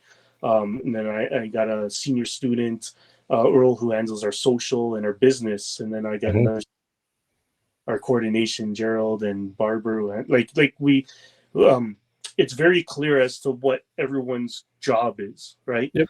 And then it works better out that way, because again, I don't handle the social media type thing. So I'm, because that's not my strength, I'm not going to screw it up and blame someone else. Like, we work together on getting things done. And again, it's like when it lessens the load on one person, it just makes it easier for the entire group. Yeah, and that's actually very similar, but in a way of failure that happened to me, because like the original intention with my gym, KB Martial Athletics, is I create a collaborative effort between a bunch of clubs here in town. So we had a Tai Chi group, we had the Shotokan Karate Club, we had a little bit of like fitness boxing, there was a Shuhari Kempo group, there was a little bit of Krav Maga, and we were all sharing the same space, but like nobody was really making money at it, nobody was really succeeding at it, we were just barely scraping by. So my thought when I moved to town is like, and getting involved with these groups is like, why not do this full time, have somebody manage the schedule, manage the public facing, and just like essentially just create a job for myself. And in the process of doing that, I created a job, but didn't actually know how to run a business. But so I had all these groups put together, and we had like 300 people on the books collectively. But managing all of that, one, I'm a terrible businessman. Period. I'm an okay marketer. I'm an okay like front man talking to public interface and dealing with like our social programs and dealing with the community. But on top of all that, carrying my instructional load, my fight load, the production side of our fight promotion. I mean, it was just too much. And I didn't have the training, the experience, and the wisdom to be able to carry this through. So in a sense, like I failed at that miserably, but I mean it was a good learning experience. Now where I've come back with all this, for this new phase of where I'm at, is I've gone back to the Mr. Miyagi approach of that's what I want to do, is because I mean we grew up with Mr. Miyagi, is be the guy in the backyard and having Uh, fun in the backyard. And that's actually the phase where I'm at now, because one, I don't have to make money at this. And it's taken me a long time to like accept that I don't have to make money at this and actually just be happy that I don't have to make money at this. And for a lot of business owners that happen to be professional martial artists, I get it. I understand, and I emphasize and tip my hat at you guys, but like it's hard. It really is hard. the um, the Miyagi approach, the backyard dojo, right? Hmm. Like that's excellent for peace of mind on Hmm. yourself. Like you don't have the overhead, you don't have the pressure. But in terms of forget money, like forget money of incoming students, forget money and all that stuff, or payments. But if you're, I don't know this personally. For if you're working from a backyard kind of dojo, um, does that give you room to grow your program? That's a thing, right? Like, or Yeah. are you yourself to like 5, 10 people? Like, you know what I mean? Yeah, it's hard to grow a program, because as you grow a program, it requires more time, and unless you're willing to commit to the time, then your program will only go so far. Because Yeah, again, it's the boundary aspect of I really am about quality rather than quantity at this point, because I want to develop myself, and this is where again training partners is what I'm going after. I train up training partners to help with my own skill set and share this with them, but I don't have to make money at it, because as I try to grow a program, that takes away my time for my own personal training and development. So, and the bigger issue of being attached to organizations, as for the organization, I'm not bringing a lot of bodies to the organization. I'm not bringing a gym to the organization. I'm bringing myself, and what I bring to the organization is me and like a small group, but I'm not growing programs, because the fact is, if I'm not growing, then there's no reason for the program to grow. yeah, that's true, and that's a nice thing about having that approach, right? You could continue to grow yourself. Um, that was the thing. It really So really, definitely how that is. I wanted training partners, so I figured I'd make train. Actually, you know what? To be honest, I never really thought of it that way. Um, like when I started growing these students, I never thought of people that I could actually train with. But in hindsight, looking at them now, it's like, oh yeah, fully. Like they could do drills with me, complex drills. We spar. Like yeah, no, it's I guess it's a good way of looking at things. I never really thought of that. Um, for for for me on my path, it was quite different because I never had the Miyagi approach. I was always at a gym location, and then that's where I learned was at a gym, and then at the way when we started the program, it was at a gym. So we were using, like the students that were already part of that gym. yep. So like I think growing out of like your own location that's quite difficult, but it makes you better for it for sure. Yeah, and I mean, to be fair, I live on the ass end of the Kenai Peninsula in Homer, Alaska, with a population of 5,000, and it swells at maybe 7,000 in the summer with tourism, but nobody in the general population base for my student base is around. So, again, by scale and by numbers, I was already pushing uphill, and it didn't work out. Now, if I live down south, it'd be a whole different story, but that requires me to live down south, and I'm unwilling to live down south. Really? Down Yeah, south, south where? Like, so anything below Alaska is, we call it the lower 48. And having grown up in the lower 48, I'm pretty much done dealing with a lot of people. And so I appreciate the small town side because for my own personal mental health aspect, but it doesn't do very well for growing a martial arts organization, let alone a business. So it's kind of give and take. So, and this is where like my happy balance now is I go travel down south and go participate in martial arts summer camps, essentially. oh, okay. No, I mean that I understand the small town kind of feel. I went from Yeah. the a dojo to a dance studio, well, to be fencing, to my own. Royce, how throughout all that period, like how long? Okay, 2010 to present. Yeah, that's good because that gives me something to, hey, we could possibly have our own place. That's I like that. That's always kind of been a dream of ours, right? Running your own place, but then, geez, we talk about overhead and talk about keeping up. It becomes I don't want it to become a business more than keeping. Well, in the long run, what I'm going to do is, because I own my property, I'm eventually going to build a little training studio here that's actually indoors, that because I have all my own equipment anyways left over from the gym. So I can just put stuff in there and it'll be invite only, but it'll be better than be in the backyard. And for, like I said, public facing, I don't want to deal with the public anymore because, again, I have to deal with the public. I like the idea of invitation only because, one, I don't have to manage a lot of like new people and all of their interesting patterns of behavior and emotional load. Because like a big thing that really killed it for me is I was taking on so much emotional load and vicarious trauma from my student base and people coming in. Because as a coach, you get to know people and you get invested in them, and you share all that time and experience and that love, and you get attached to them, and you take on a lot of their trauma if you're not prepared, trained, and strong enough in your own resiliency, which I wasn't at that point, to make sure you have created boundaries. Having learned the lesson the hard way, I've established my boundaries. It's nice. Yeah. So when you mention you'll be traveling, you ever going to come down here? Toronto? I'm trying to figure that out. It is a matter of like time and figuring it out with my family, because my wife likes to travel for stuff as well. So trying to like figure out back and forth, because right now I'm on the hook to go to Washington twice a year and possibly North Carolina at least once every other year. So, Washington, is there an FMA presence there? And the Pac Northwest Balintawak community is huge there, because like the Seattle Balintawak community is there, and of course Belton's there, and his whole community. I see. And then on North Carolina's GM Bobby. Yeah, Bobby's there, right?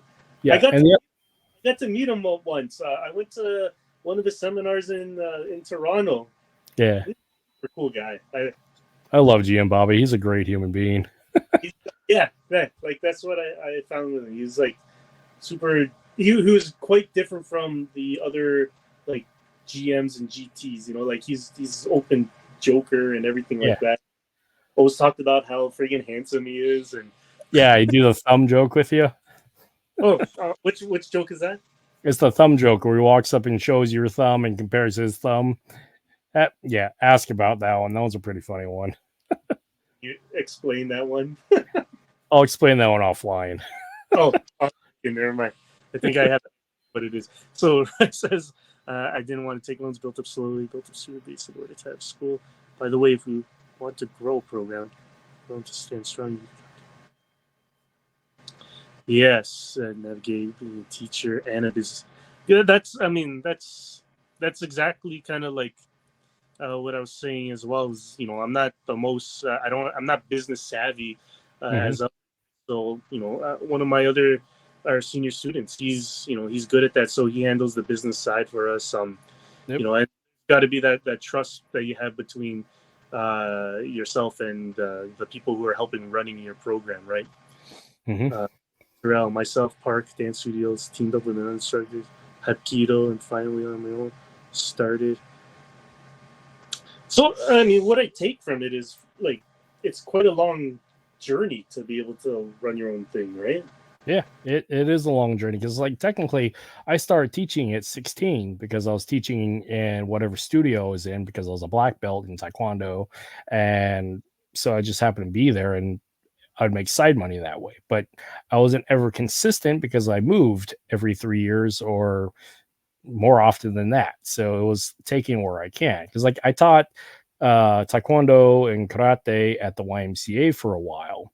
And I mean, it's all like depending upon where you're at. So if you're stationary, you can build up a presence. So and it takes time because like where I originally had started here in Homer is I had a small group of guys that I trained in the backyard and in the park. Then I got attached to the Shotokan club and was a guest instructor there, then became my own instructor with my own program, created the organization, did the business, and the rest is history. But it's a long process. One of the things I like about being in Toronto is that there's a good amount of like other FMA schools around the area. Yeah. Probably not nearly as much as in the U.S. I'm sure of that. I mean, you got yourself, you got Union, you got Paulo. Let's see, you also got like there's Zerger's guys. Yep. There's Joe's guys. There's like Garducci guy. Like there's like a small, not nearly as much as the States, but I like that there's other groups there, right? So for such a small space, like a little, like a city. I mean, if you have 5, that's more than most places in the U.S. Really? I mean, yeah. So it's by scale based upon population center and cultural centers. Because, like, say, Stockton. I mean, Stockton is the mecca of Serrata. And Southern California is pretty much the basis for obviously West Coast FMA, but there's so much there, but there's also so many Filipinos there and combat sports gyms there. So it's a natural like thing to occur. And it's kind of like a rougher area, Stockton, right? So it's like, yeah, there's a different culture there. But what again, like for Toronto, we got a group of like several groups, just say, but the nice thing is that we like to spread out. I'll send our guys to go to another group to train with them, to like learn from them. I always have open invites for other groups to come to ours. The only thing is, like, when it comes to sparring, which is for me, it's like that's the ultimate goal, is having people come here to spar. We go there to spar. There's very few around here that are willing to. Yep. That's the thing, I mean, we got Paulos and FAC, boudoir guys. Like they these are the only ones that we really know of that openly come. And then you got like there's like individuals coming in and out. But that's the ultimate goal, is to try to, like, I want the community to all get together and smash. But it's not. It's not like, I mean, not an ego type. Like, it's nothing to do with, like, dojo style, like we're better than you, like. No, but you want to increase your skill level and you want to have a measure of your skill. And I always wonder, like, what is it that causes people not to want to do this? Especially, I mean, I'm not talking about newer people who never got hit by a stick, but I'm saying, like, these seasoned instructors or these grandmasters and everything. Like, what is it that keeps them from wanting to put themselves out there and spar with other groups? I mean, risk and ego. I mean, a lot of it is the risk of breaking their ego, risk of shutting down the mystique of their capability. I mean, it's a lot of it's ego based and fear based. So, I mean, how do you break that fear? What can you do? Where I see it, and people don't like getting hit. Ego, and risk aversion. There's that. The thing where I have found, like, the difference between FMAers and combat sports FMAers is the combat sports people. If they start in combat sports, whether it's boxing, jiu-jitsu, MMA, Muay Thai, they're used to getting hit. They have that combative background that has tested their physical martial prowess with real life consequences. So they're already tested that way. They have a stronger sense of self-confidence and capability. When you're dealing with a theoreticist, a culturalist, an artist who wants to be this, but is so risk adverse or just doesn't have like the experience and exposure to it, they're going to have that higher risk aversion to like participating because of risk of injury and risk of ego. And this is where I tailor toward combat sports, because combat sports is proven and tested.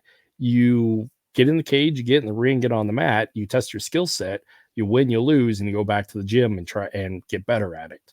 And you build up enough resiliency and experience with that, you're more than willing to go jump in the ring in the cage and go do new things because your ego is lessened in a lot of ways because you've been there and done that. So So, at least that's been my experience. so for me, when I started out, like we were sparring. That's the thing. Like as a Mhm. student, we were sparring. So these other grandmasters or instructors that we're talking about that does that mean when they were learning they didn't spar? Like Honestly, and that is the other aspect of the mystique of the martial art because you're consistently relying on the stories and glory of the grandmaster in their heyday, but who was actually there was the documentation, how much has been watered down over time, and without video documentation, I mean, it's all like by word of mouth and account, and it's all anecdotal. yeah, and then So that makes and then Filipinos are like yeah, everything we say is like 95% fake. yeah. So and It's this sad though because it's like we have one of our students is a historical African martial arts guy, right? yeah, I've been liking his content. Everything is like documented from like ancient times. He could say like this guy back in blah blah blah. He moved like it was all like boom boom boom. And then for us, it's like we're not even that old in terms of in terms of history with FMA, and we're like we don't even know what we did 10 years ago because people are it wasn't videotaped, and people are let just alone let stories. alone 70 years ago during the insurrection, occupation, and revolution back in the islands. So That's one regret that I have. I mean, maybe we should have chosen a martial art that's documented. yeah. Oh well. But we have the opportunity, and this is like leads into like a common theme that we run into within the FMA community is politics, uniformity, and how do we make commonalities to unify for the future so we can eliminate the bullshit because we are renowned for our political bullshit. Yeah, and I propose the question as much as I can is how do we eliminate FMA politics? How do you minimize your own exposure to FMA politics, being participants in it, and how do you think you can change it, or what are you doing to change it with your own group? yeah. I mean, like again, we're constantly like telling our guys to go to other groups to train, right? Mhm. Um, I mean, really, I mean, I think when it comes to other groups or other instructors not telling their guys to come to ours to train with, I think it is an ego thing where they don't want to lose students because maybe Yeah. it's their full time job. Maybe it comes to insecurity. For our guys, I tell them to go to other groups because, like, if they find it to be better for them, then that's good for them. They found another place. Mhm. But not good for them. I mean, they like what we do. So and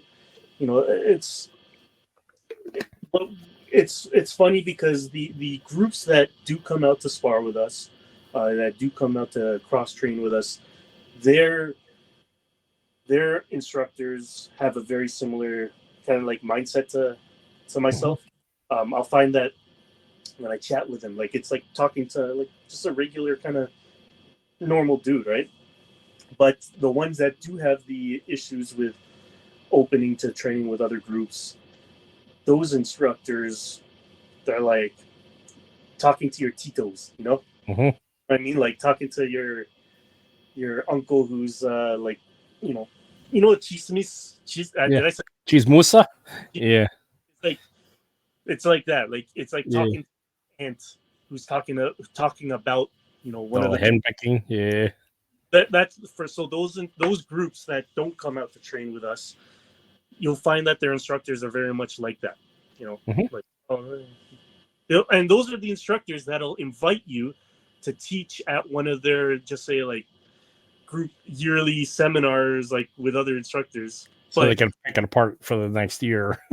yeah, I mean, but we continue to try to reach out to them to keep training with us or to spar with us and train with us. But I mean, that's the thing. It's like we can only control what we do Mhm.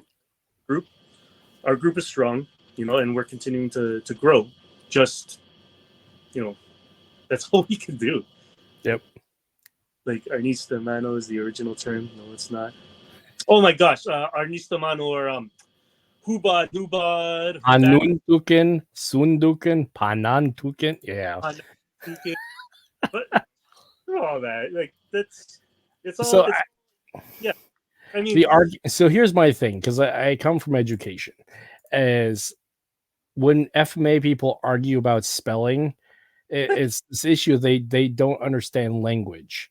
Is because if you look at the entirety of the archipelago of the Philippines, 7,000 islands, almost 200 distinct different languages, let alone like 1,000 subset dialects and accents. Plus, you have all this like influence from everywhere in the world, because the Philippines itself has been a trading hub for the South Pacific. There is going to be variations in spelling. And so when people get so hung up on like the panuntukin and panantukin, it's like the difference between potato and potato. It's a matter of accent and understanding that they're different. They may be different languages and different dialects. And people get so attached to like those core, but don't look at the bigger picture of like, you're arguing over spelling that it may not be uniform because there's no uniform spelling for a nation that has so many subcultures in it. You think like when they're talking about like the actual spelling of it, I mean, it's really only now because of the internet, like, because I mean people are typing it and then people are that's misspelled, because otherwise, like, when you're talking to people, you can say panantukin, panatukin, like, no one's gonna say, wait, how did you pronounce that, or how did you say, but because people are typing, then it's like, all that BS. I mean, who cares? I mean, it doesn't do anything. Like, all the time, students would ask me, what's the difference between our niece and Kali and Eskrima? And I don't know. Depends on who's teaching. All the same, like, it's all the same shit to me. I mean, Yeah. really, we call it Kali just because we grew up with Pekiti, Tirsia, Kali, so we call it Kali. That's the only reason why.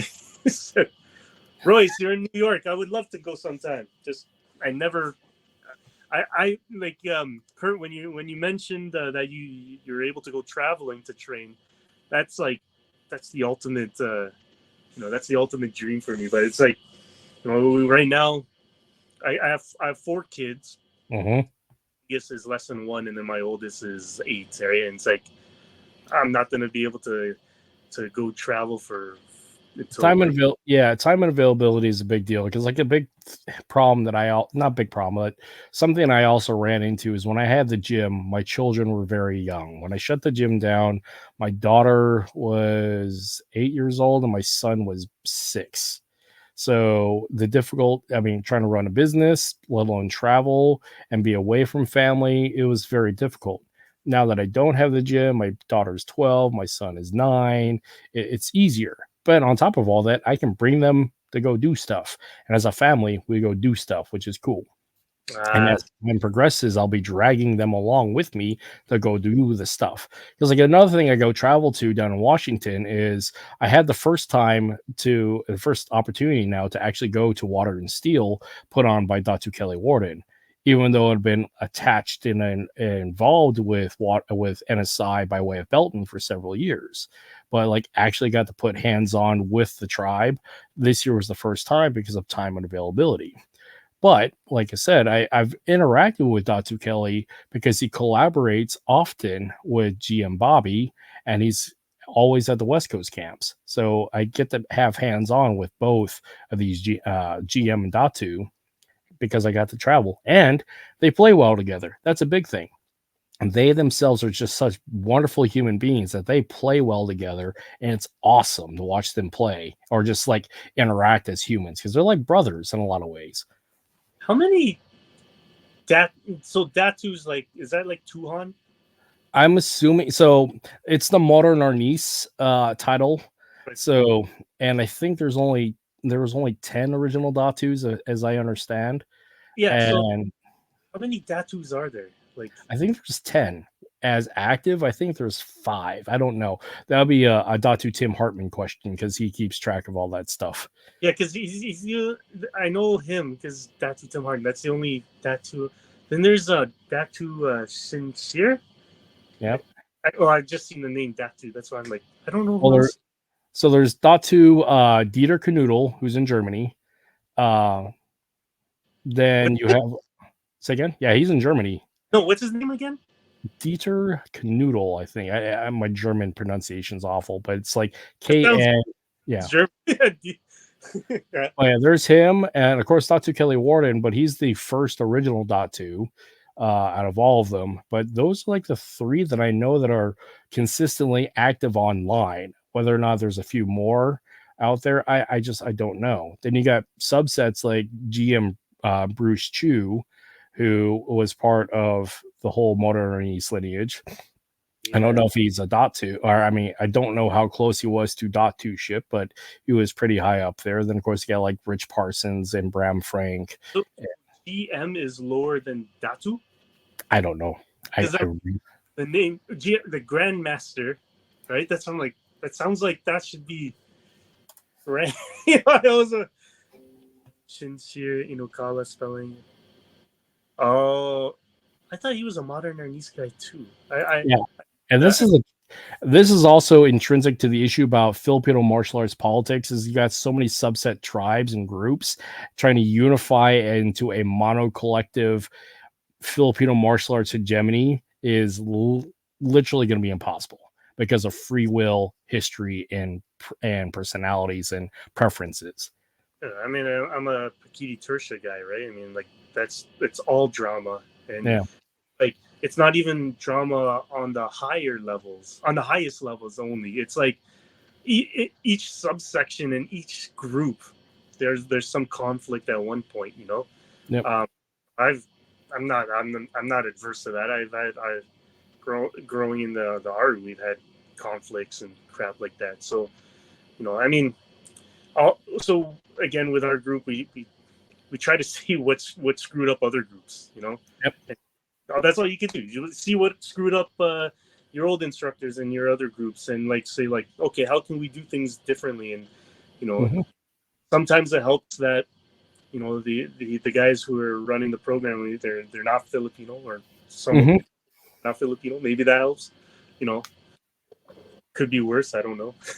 I mean, I understand to a certain degree having certain tribal cultural affiliation to a certain set of martial arts because you're trying to maintain, if your lineage goes all the way back to the tribe, you're the last member of said tribe or that's practicing of that methodology. I can see there's that desire to maintain that purity. I understand and I get that because we all want to maintain a certain level of cultural pride in our heritage.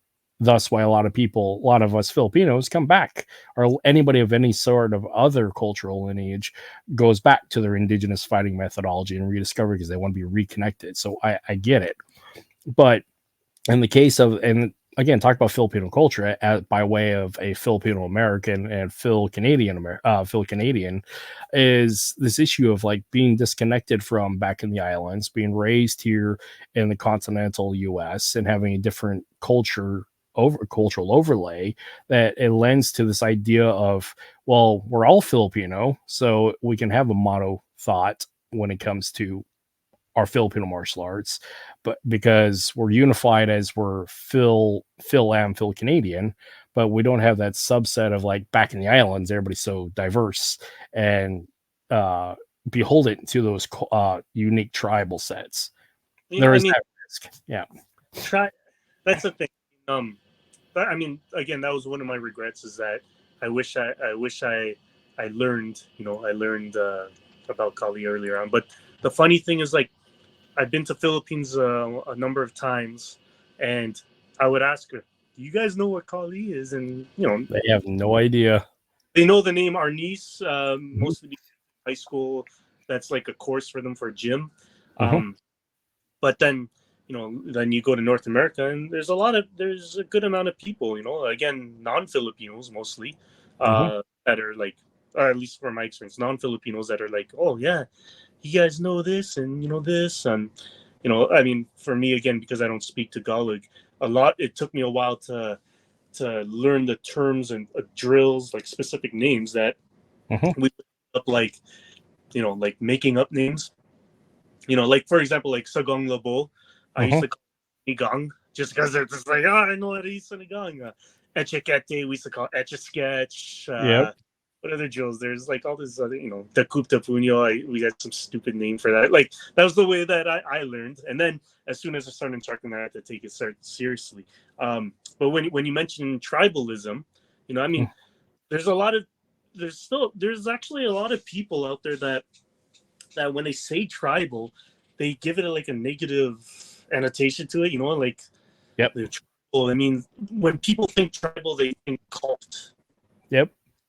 And that's not the case for me, or not what I would think. But when I think tribal, I think like it's a good thing to me. I mean, it shows there's not. I mean, not saying loyalty like you allegiance and all that stuff, but it shows like a commitment to the group to grow. Mm-hmm. Like it's you guys are one faction, that you're together as a team. Like it's Kali, it's like a team sport to me. Yeah, it's built on social contracts. You you belong to it so long as you're adherent to the social contracts. Yeah, even if you're like martial arts in general, but for Kali, like I like to say, like even though you're like one-on-one, when you're really dueling, it's one-on-one, right? But the team aspect comes from everything before and after that. You're training each other to get ready for that duel. After the duel, you're training together to recover from, like, you're just constantly in a team environment, right? Yep. You within a group. Yeah, I mean, and that's the thing. As soon as there's a small split, then it's like it starts cracking, and you got to patch it up. Tribal can be both good and bad. I look at it as tribal. Yes, me too. There's community. Some people take it as whole scrum level, as in tribe versus tribe. I mean, yeah, I mean that's for me. Like again, like I think of tribe as community as well. I think of it as a team. But I mean, even so, like when people say tribe versus tribe, or group versus group, in a competitive fashion, I mean, I very much enjoy that. Again, that's why we're constantly going out to try to spar with other groups, or get them to come to us and spar with our groups. Not so much to say like our group beat your group, or we outclass you here, or you outclass us here. It's more so, like I have faith in our guys. I want them to push each other, push other groups. Competition. Yeah, healthy competition. That's the way it is. Again, I think it's maybe because I'm coming from a different background where it's not my full-time job, versus someone where we're challenging other groups to spar that might be their full-time jobs. Who knows? Worst cop out I hate from anyone is where they say, I can't spar because I use my hands for work. Oh my gosh. It's Wear like gloves. Wear gloves. I mean, everyone. I mean, I'm not an IT guy, or I'm not a construction guy, but it's like I have hands too. For work. I mean, like on the email, we use our hands for work. We pick up our kids, we use our hands. Like I hate it when people say that. I need my hands for work. It's like everyone needs their hands for work and anything. Like we have gloves. We have the technology. So I mean, I hear that. I still hear that from the day I started to even now. I still hear the same old ass excuse. I need to go to work the next morning. It's like, so does everyone else. Yeah. I'm an artist and was a musician. I spar. Yeah, I knew someone who was a musician, a guitar, and he said like he used that as excuse. I can. I'm like, well, then come on, man. Yeah. My only my aversion these days with sparring is based in injury, because I mean I started fighting at a very young age. I competed professionally. I've beaten up my body, plus the army. I mean, I voided the warranty a long time ago. Like, one of the big reasons why I retired is I have TBI and leading to CTE from lots of concussions. So I can't take any more hits to the head because I'm on medication. I'm on this long recovery of like post concussion syndrome stuff. So that leads me to like a risk aversion towards sparring. Problem I run into is I like to spar. I like to fight, but I'm not allowed to anymore because I don't want to fuck up my head any more than it's supposed to. So that's like when you talk about injury averse, it's like two different ways to look at it. It's like one is like injury caused by the other person, or two, injury just from like you wear and tear. Throw out your back, you throw your shoulders messed up because of the amount, like you know what I mean. So it's like both of them. Well, one of them, the one where it's you versus yourself, that's one where it's like, okay, you could kind of like hope you could work to regulate a little bit, but when it's against someone else, especially if it's someone from a different group that doesn't train with you guys, and that's kind of like a different level because you have to like you have to work with them in order to do things safely. But if it's someone you never gone with, you don't know. It's you know what it is. Like that guy could be a super jerk, or like the worst ones are like the ones who are brand new are the worst in terms of like Azzy white belt. More dangerous, right? They're like, because it's scary. I mean, when I first started, I was also like, I'm pretty sure I was hitting as hard as I could just because I was scared as shit. But then it's also like you don't know their skill level, you don't know their personality, But that's kind of like when you spar with other groups, that's the point, right? When you spar amongst yourselves, you learn each other's timing fast. Oh right? Timing techniques, and then you start picking each other off, and it's like, okay, are you getting better, or is it just because you're understanding what I'm doing because you've been doing it 20 times already? Like, you know what I mean? So it's like Cooper and I, we've been training together for almost a decade now. We can read and play off of each other no matter what, because we've been doing this forever. So at this point, it's a matter of like who wants to increase the level of intensity. But the fact is we run to this thing, we've been doing it so long that it ends up being play times, we take out the intensity. But if we increase the intensity, then it becomes a fight. Now, also like the caveat to sparring. So I can't take any more hits to the head in general. So this is why I had to stop boxing, stop Muay Thai, stop MMA. Doesn't necessarily stop me from jiu-jitsu. Doesn't stop me from doing FMA sparring to a point, and doesn't stop me from HEMA. Problem I run into is I want to do it all, but my body, my brain says you can't. So can you ever come back from that? Kind of depends on the level of intensity of the individual. Mine is to the case that it's kind of like a ticking time bomb sort of situation, because it's not about the level of intensity of the concussion, it's the cumulative effect, because I've had so many concussions in a varying degree over the years that it's just like again, it's a ticking time bomb for me. Yeah, the concussions is like you can't really control it because it's insane. Like you get hit any which way. It could cause it or not cause it, right? Yep. 3 to 4 concussions that I can remember, 2 blowing knees, still sparring. I hope I don't get any more injury. I mean, I don't know how old you guys are, but I just started. I'm 39, and I'm starting to like I'm starting to feel old man stuff. Like my knee is starting to feel like, oh, like that's not what it felt like last year, that's why it's like, I'm starting to feel some of that crap too. I don't know.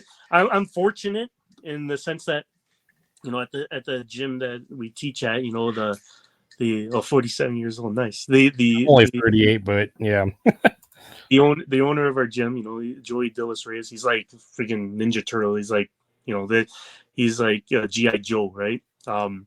And he's older too, and it's nice because it's like it gives you kind of like something to work towards. Be like, oh, when I'm your age, I still want to be able to look like you and move like you. It's nice. Like we've been doing some drilling on our side where we're getting away from the FMA and more kind of like, okay, what if the person here is 60? there any, but it's like we've been doing drillings where it's like, like we would experiment, okay, if you're seated against the wall, have no knife, and the guy has a knife, like Yeah. kind of things. We put a gi top on, and when the one guy's like hockey pulling you, pushing, pulling, and stabbing, like see how like things like that, and he's older and he's like totally dominating, like I'm bigger than him, I'm younger than him, I'm bigger and heavier than him, and it's like he's toying me and stuff. It's like that's kind of like what I want to get to, Yeah. Sometimes I find like with FMA, I mean, not all the cases, for sure, not all the cases, but I find with a lot of the cases, like if you look at all these, like a lot of the instructors that are out there, albeit some of them are really old, right? So I mean, but a lot of the instructors out there, they're not very much in shape, or No. they're in a shape, but not not what you would expect a martial artist to be in, right? I don't know what it is. Maybe it's the weapons. It makes them the weapon hits you, it doesn't, I don't need to be fit for that, or things like that. But yeah, I don't know, I was kind of fortunate enough to be like from a different community where it's like you have to be conditioned in order to do this effectively and stuff like that. But if you want to be a fighter, you got to be a fighter. That means put the work in. Yeah, and I don't know, maybe it's not just Filipino martial arts, but in my experience, a lot of it has been Filipino martial arts, because of that lack of high risk consequence competition being there. Like Dog Brothers aside, but like across the board, when it's two cats in the bag, stick tag kind of thing, there isn't necessarily a lot of like that high risk sparring physicality and athletic prowess necessary, because you're not conditioning to be 12 rounds in the ring doing a marathon of sprints, because if that's just not something you come from, it's not something that you prepare. And it's the case for a lot of like the FMA community, from the purest FMA community, is they don't have that end goal in mind, that end state, so they don't prepare for it. Because in the case for me, because I didn't grow up in a formalized FMA training set, a lot of my drills come from combat sports, come from military application.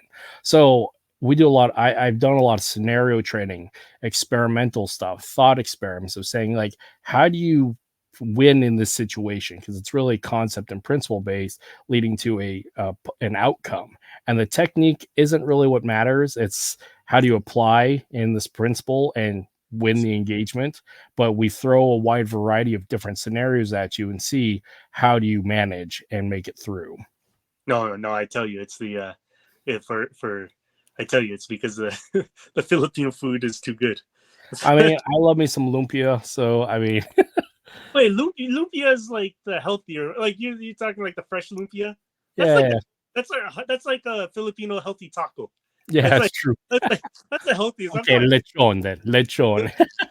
Filipino breakfast. I mean, I that's one of my favorite things. We get Filipino breakfast. We get like tocino, longanisa, and it's like that's the worst thing you could have for breakfast, because it's like by the time you heavy. Yeah, sleep, but it's the beginning of the day.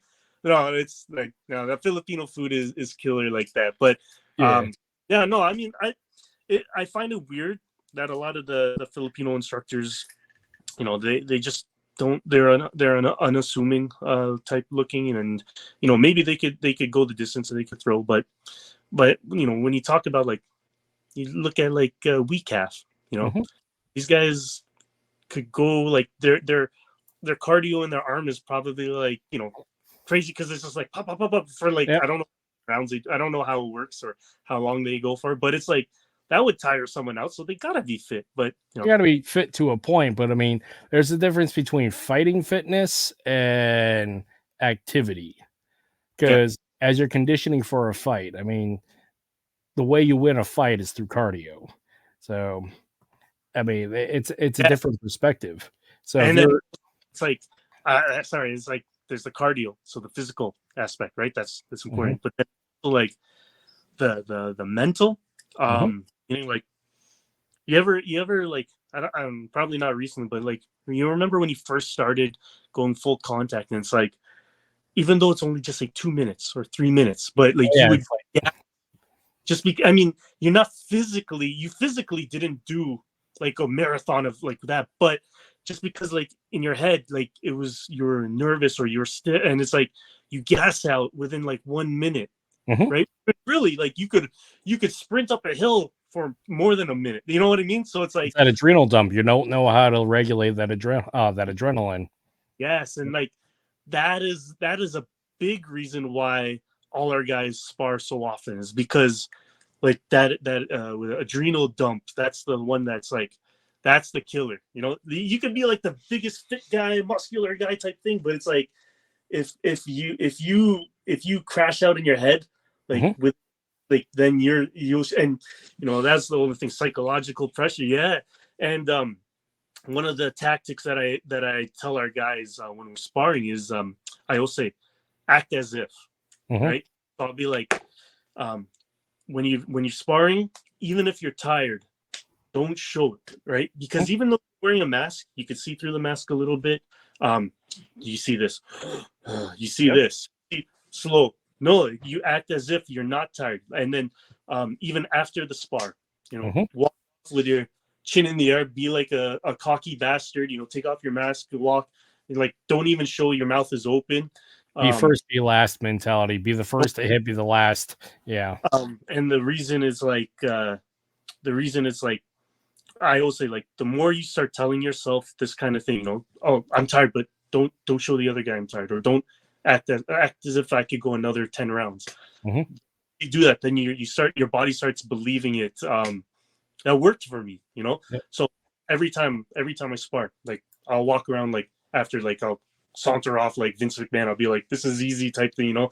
And our slogan for our slogan for Sabong, we all say like, fight cocky, right? Just Yeah. like act, you know, act like you're the shit, you know, walk around like this, and then it's like eventually your body starts kind of Yeah. believe, whether it believes it or not, or whether you just got better at it, who knows. But the important thing is like, you're showing the other guy, it's like, oh, that didn't impact me, and then it plays a game on them, you Mhm. know. And especially when you're doing, like when we have spar events, um and two people are going at a time, and then you got a lineup of other fighters waiting to go in. Those guys are watching you, and they're Yep. watching the win. So it's like, you know, you're kind of playing to an audience. Spar these guys, boom, boom, boom, boom, and then after you're tired, walk off and be like, "What's up, you next, you like Yeah. play it off the way." Even though you're like dead tired inside, you do that, and it's like you start believing that stuff, you know. Oh yeah, absolutely. For me, I like treating it like playtime because there's that soul level, because it's the intensity of, I have to do this because I'm winning a championship. I have to do this because I need to win this fight for a ranking. I have to do this because my life depends upon it. Removing that out of the equation and just doing it for fun, for Yeah, playtime, that is the healthiest mindset I've found for me, because it removes that intensity and that risk reward situation. So I may be dog tired, got my ass kicked by a 16-year-old, because I did while I was down at Belton's gym this summer. That was glorious, by the way. But I had a blast because it was playtime for me. I got to but you be on. better though, right? You find you perform better when you don't Yeah, have that. yeah, exactly. You don't have that that pressure. I use the take it out of your face and put into your heart, no expression at all heart. All Oh yeah, right, I like that one.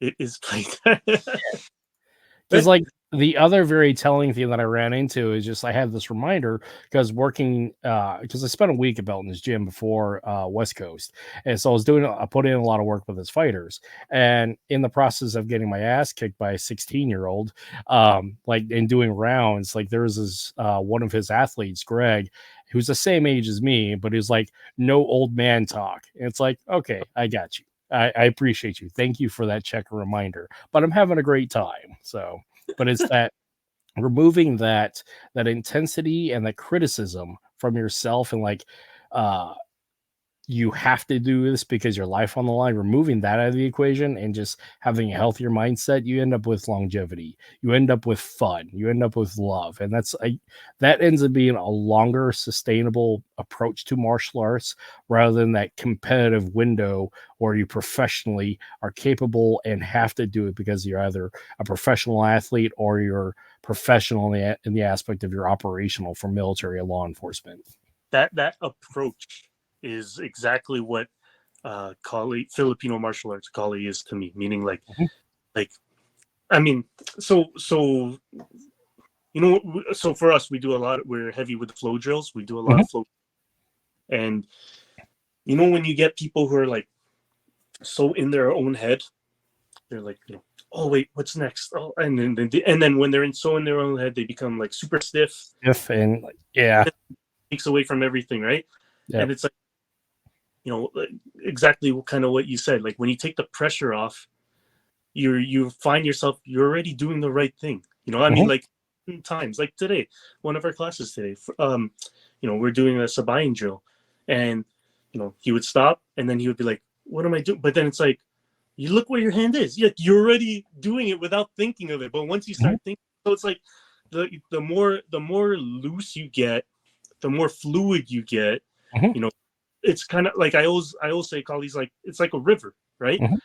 You want it to be a river full of rocks and rapids where it's like, or it's make it smooth, right?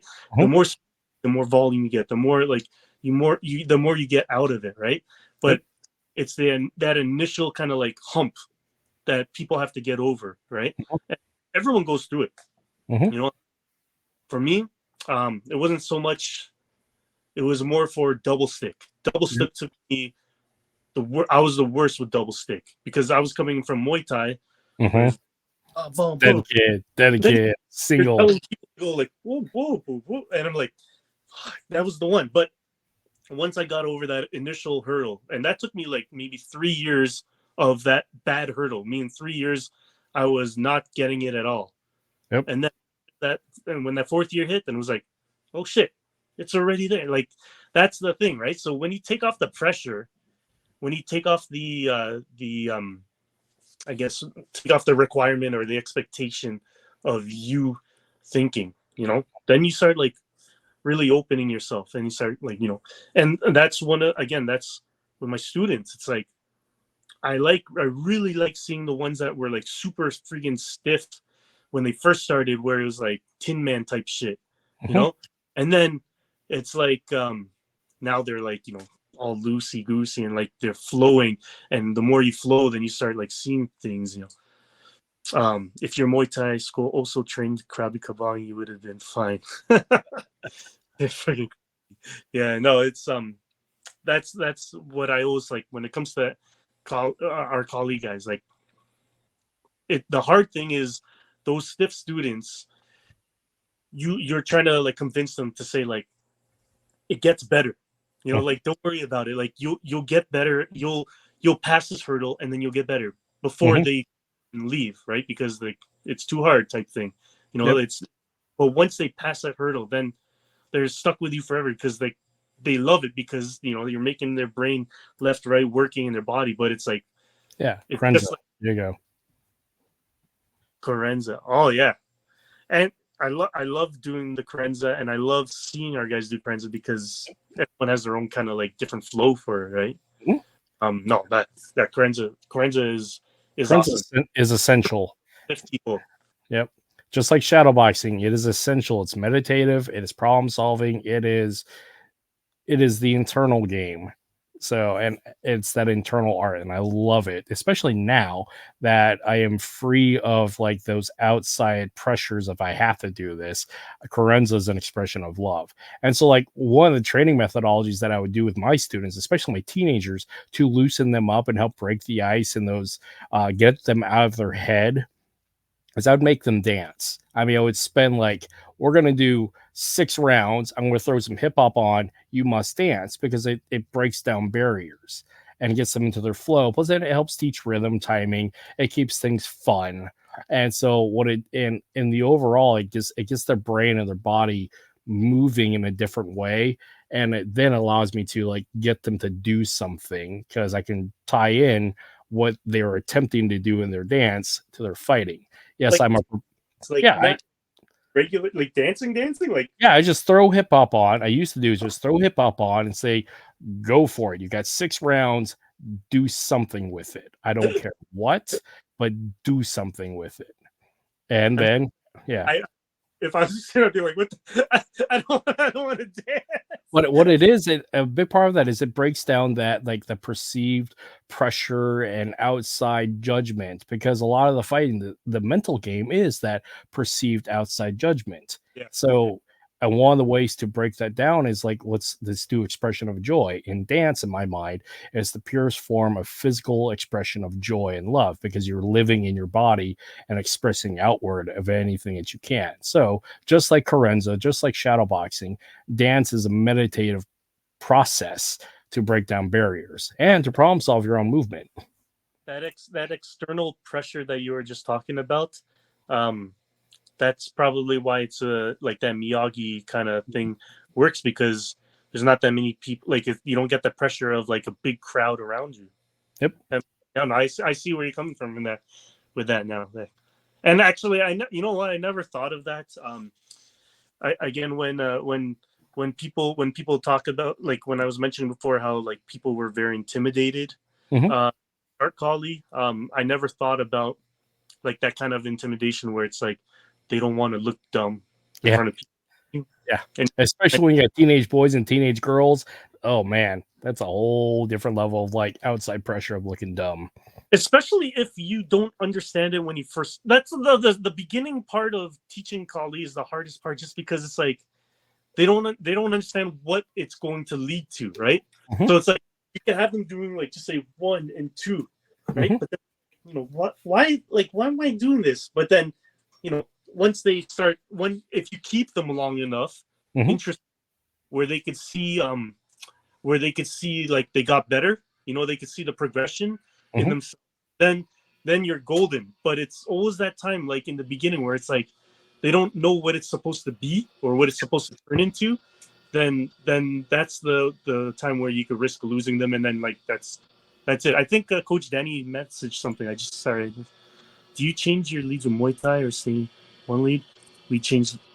So that's an individual thing for me.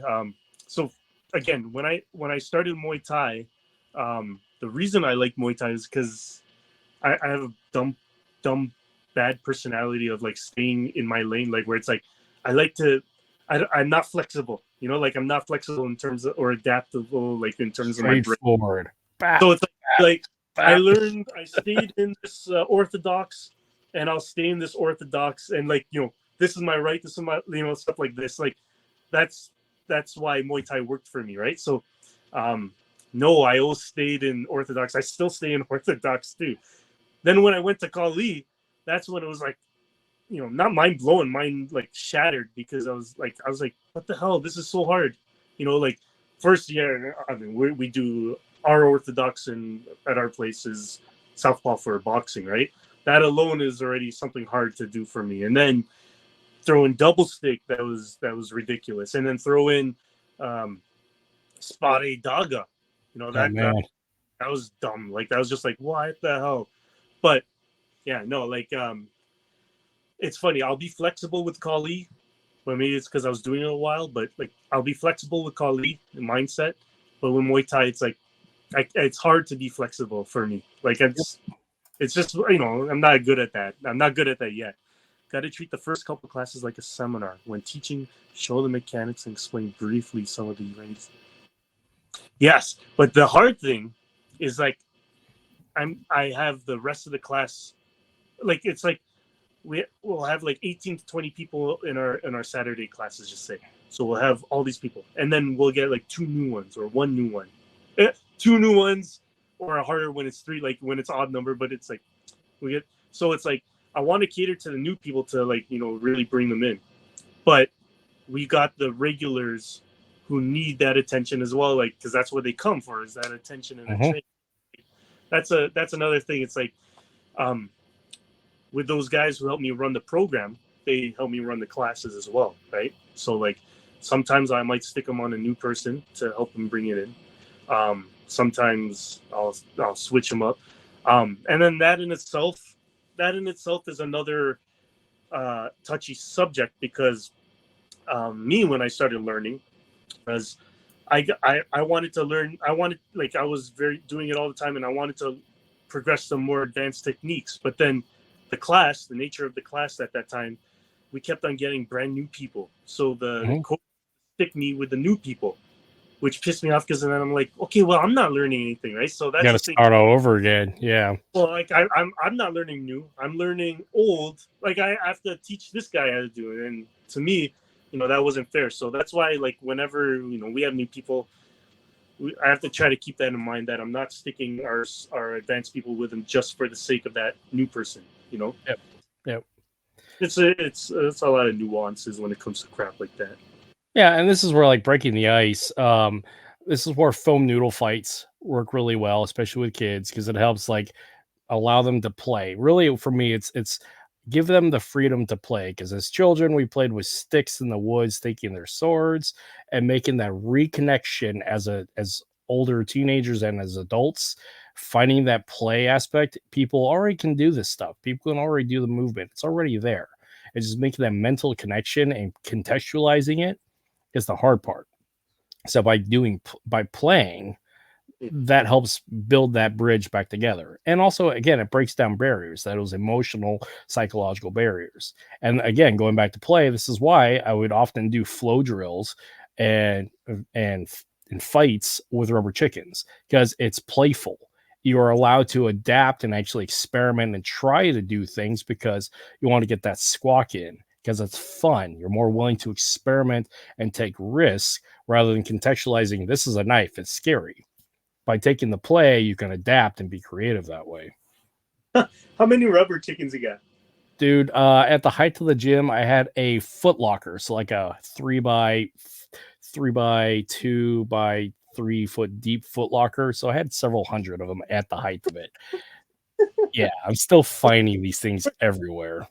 When you mass ordered these these rubber chickens, did they question you? Did they say, like, why the hell do you want so many rubber chickens? Dude, I mean, rubber chickens has been a staple of comedy forever. So I mean, they come in lots of like 100. You can buy them on Amazon at 100 a piece. So I feel like I get one for my wall now. Yeah, put it on there.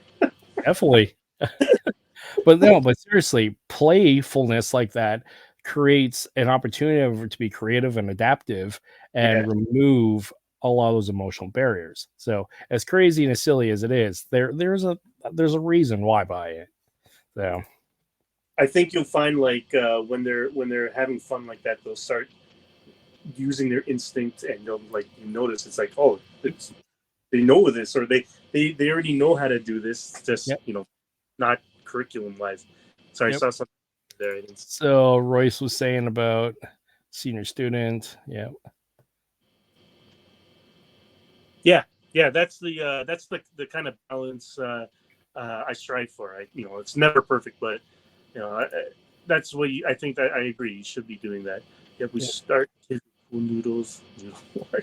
Yeah. But hey, Justin, we've been at this for about 2.5 hours. I have a Christmas tree to go decorate with my kids. So I would love to do this again.